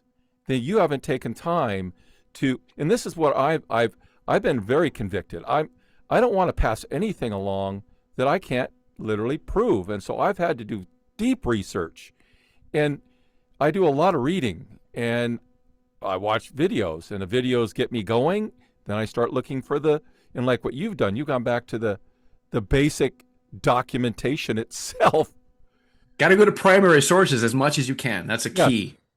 And I know about the Stern Gang, how they came in, and others, and I do know the Jewish mafia over here in the United States shipped over tons and tons of armaments during that time, and there you got that on video of guys literally boasting that I think Sheldon Adelson and that group and others were boasting that we shipped off arms to our cohorts, the Stern Gang, other criminal syndicates in Europe. And the Stern Gang was bad in Europe. They were bad in Britain. They already had a reputation. So when they left there and moved over they were terrorists. They were brutal. They were no different than Meyer Lansky over here. These are not nice people that founded that. And some of the people in those Jewish terrorist organizations later went on to become prime ministers. Oh, Menachem Begin.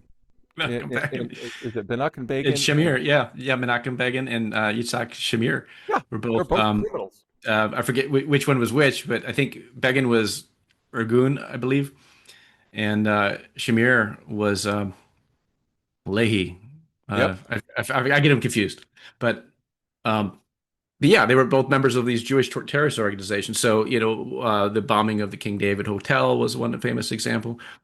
In April, the massacre in the village of Deir Yassin was another, where that you had the official what became the Israel Defense Forces after the May 14th declaration was the Haganah, which was like the official Zionist paramilitary organization. But they coordinated and executed military campaigns in coordination with the two primary Jewish terrorist organizations, and with the specific intent of creating mass panic and terror to cause people to flee their homes, and then they would, they literally wiped hundreds of villages off the map to make sure that they had no homes to return to.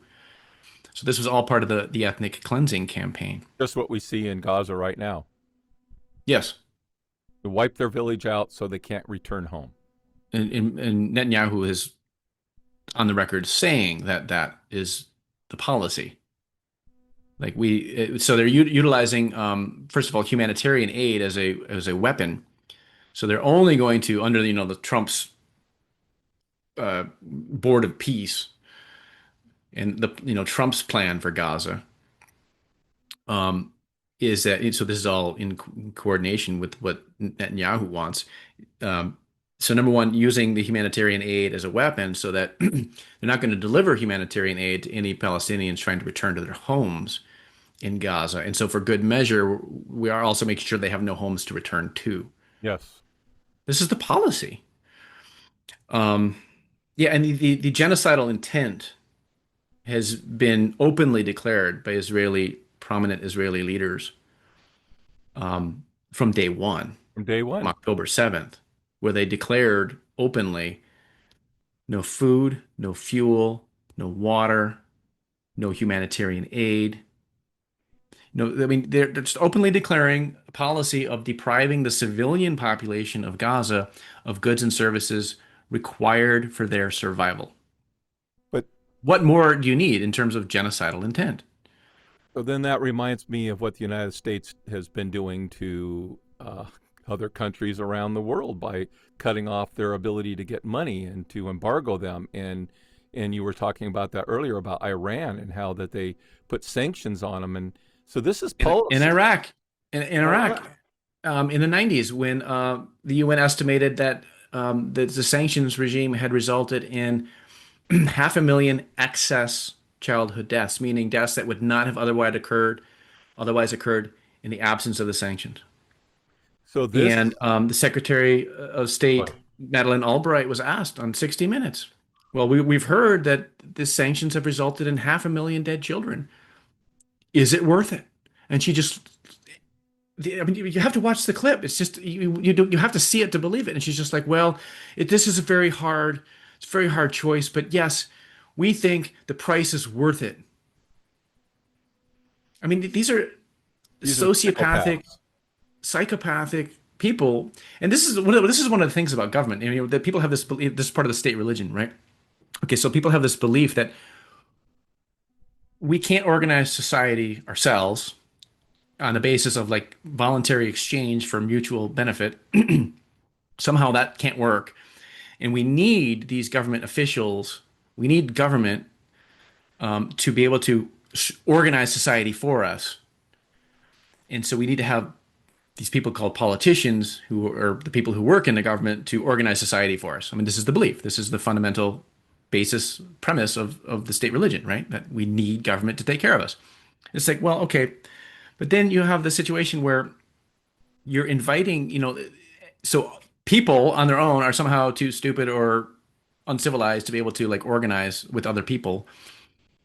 And yet there are certain individuals who are also of the human species who can put into positions of power, and somehow they're going to be better than everyone else and they're going to be able to figure it out. I mean, it's just like, it's ludicrous. And then not only the idea that like somehow politicians know better than everyone else, like how we ought to behave and how we ought to structure and organize society, but then also as part of that, like, okay, well, you have certain types of people like me, for example, like where I just have no desire to like exercise like through force, like to exercise control over other people. I might try to influence people and persuade them. I might try to set an example for other people to follow, but I don't want to like use force and aggression to try to change their behavior. So I would never want to run for any kind of political office, because why would I ever want to try to use like government force to try to like to change people's behavior that way? That's not, it defies my belief system. Yep. It directly contradicts my whole belief system. Me too. Which is, I believe in the principle of non-aggression. I believe in the golden rule. Yep. And so you have a certain type of people, a certain type of individual who does want to exercise power and control over other people and manipulate other people's behavior through the use of force and aggression. And so you're creating this organization that literally invites those type of individuals into positions of power. And you think that's a better system? Like that's in so this is all just like fundamental in the state religion. Like this, it's totally ludicrous. And I highly encourage everyone to pick up Bastiat's book, written in was it 1700s, 1800s? I forget exactly, but The Law. Read the law, where he just absolutely just shreds this idea that somehow legislators are like more angelic human beings than the rest of us. And so that's just a really brilliant essay, The Law by Frederick Bastiat. But anyways, again, it just speaks to this whole system of indoctrination into the state religion. And I mean, to me, the logical corollary of the non-aggression principle is a stateless society. I don't Yes. believe in the institution of statehood. And I'm not saying that there can't be government. I mean, households have government, corporations have government, homeowners associations, free association, there's government, there's laws, there's bylaws, there's agreements, there's contractual arrangements. So anyone can enter into any contractual arrangement that they desire. I mean, this is just part of having the right to liberty. So it's not about being anti-government. It's about, okay, what type of government? What is the form of government? Are we going to organize society around the principle of non-aggression and the voluntary exchange for mutual benefit? Or are we going to organize society around the monopoly on violence? Yes. The use of force and aggression to compel behavior according to the whims of supposedly superior human beings we call politicians. Yes. And so that's why I advocate statelessness. I say, well, we can organize, and to me, it's just about, I don't want some kind of violent revolution to overthrow the government. It's just like, I just want to opt out. I just want to build like alternative institutions where it's just like, let's just make the government irrelevant. You know what I mean? Let's just build the society the way we want it. And it's hard to do because government is standing in our way. But I still believe it's achievable if people just stop believing in this system, this dogmatic belief system. If they just could see that actually our lives would be better without the FDA, without the CDC, without the Federal Reserve, without the Pentagon. Like, none of this serves American people's interests. No. None of it. None. It's all counterproductive. If we want a civilized society, this institution that I call a criminal, people call it a government. I don't call it that. It's a criminal organization in Washington. Yep. And we would all be better off without it. And yeah, again, the Constitution, it was an innovative, worthy experiment. It failed. Let's move on. And so that's my position. People might call me an anarchist, but of course, anarchy has a same as like libertarian, right? There's all kinds of like dirty attachments to these labels, and so I don't like labels like that. But I think we can organize society around the principle of non-aggression and the teachings of Yeshua of do unto others as you would have them do unto you, and don't do unto others as you wouldn't want them to do to you. That's right. So that's my belief. And our time's going to run out, but I wanted to just piggyback what you said.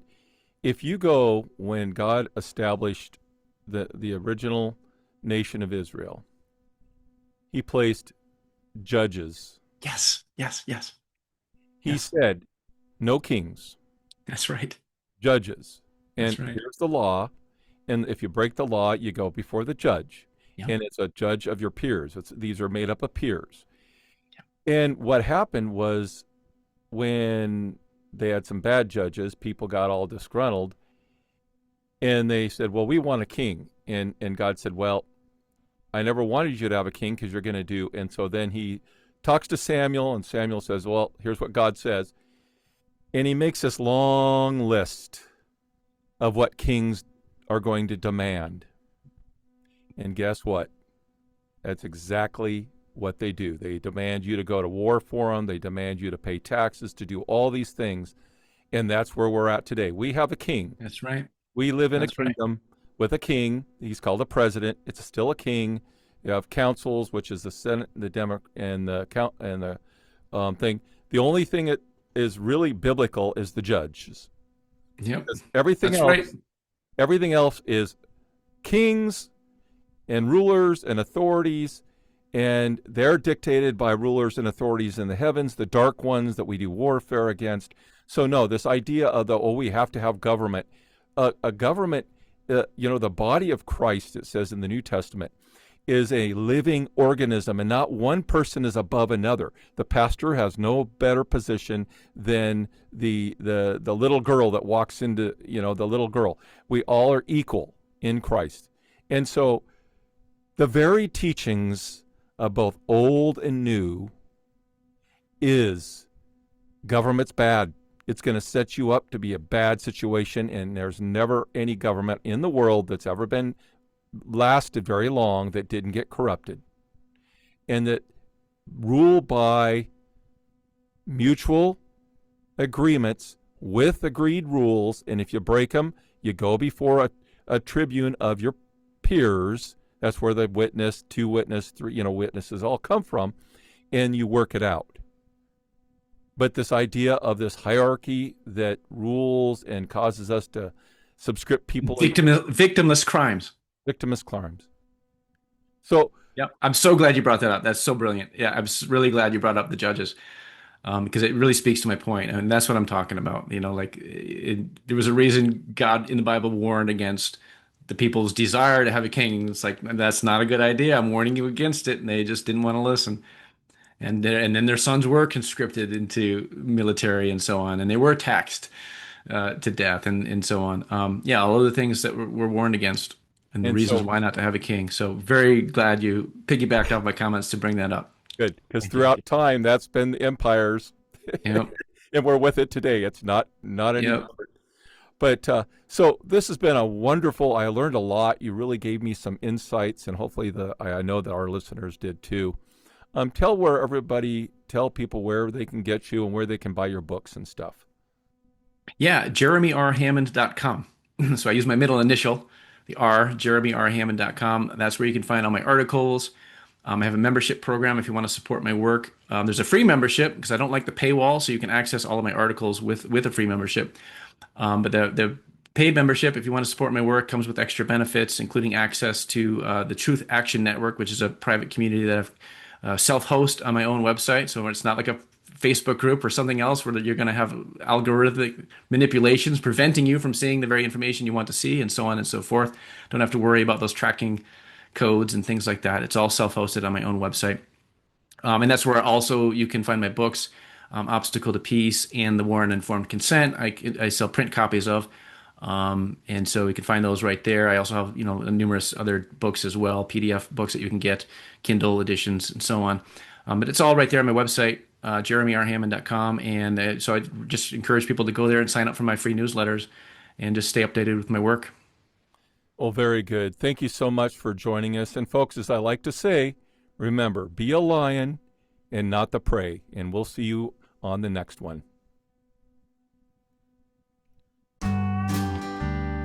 Blind Guide Creations presents a dispensational film, a Talmudic picture, featuring Greg Lott in Deceived. Beware the false teachers. But the Spirit explicitly says that in later times, some will fall away from the faith, paying attention to deceitful spirits and doctrines of demons, 1 Timothy 4:1. Deceived, coming to a pulpit near you.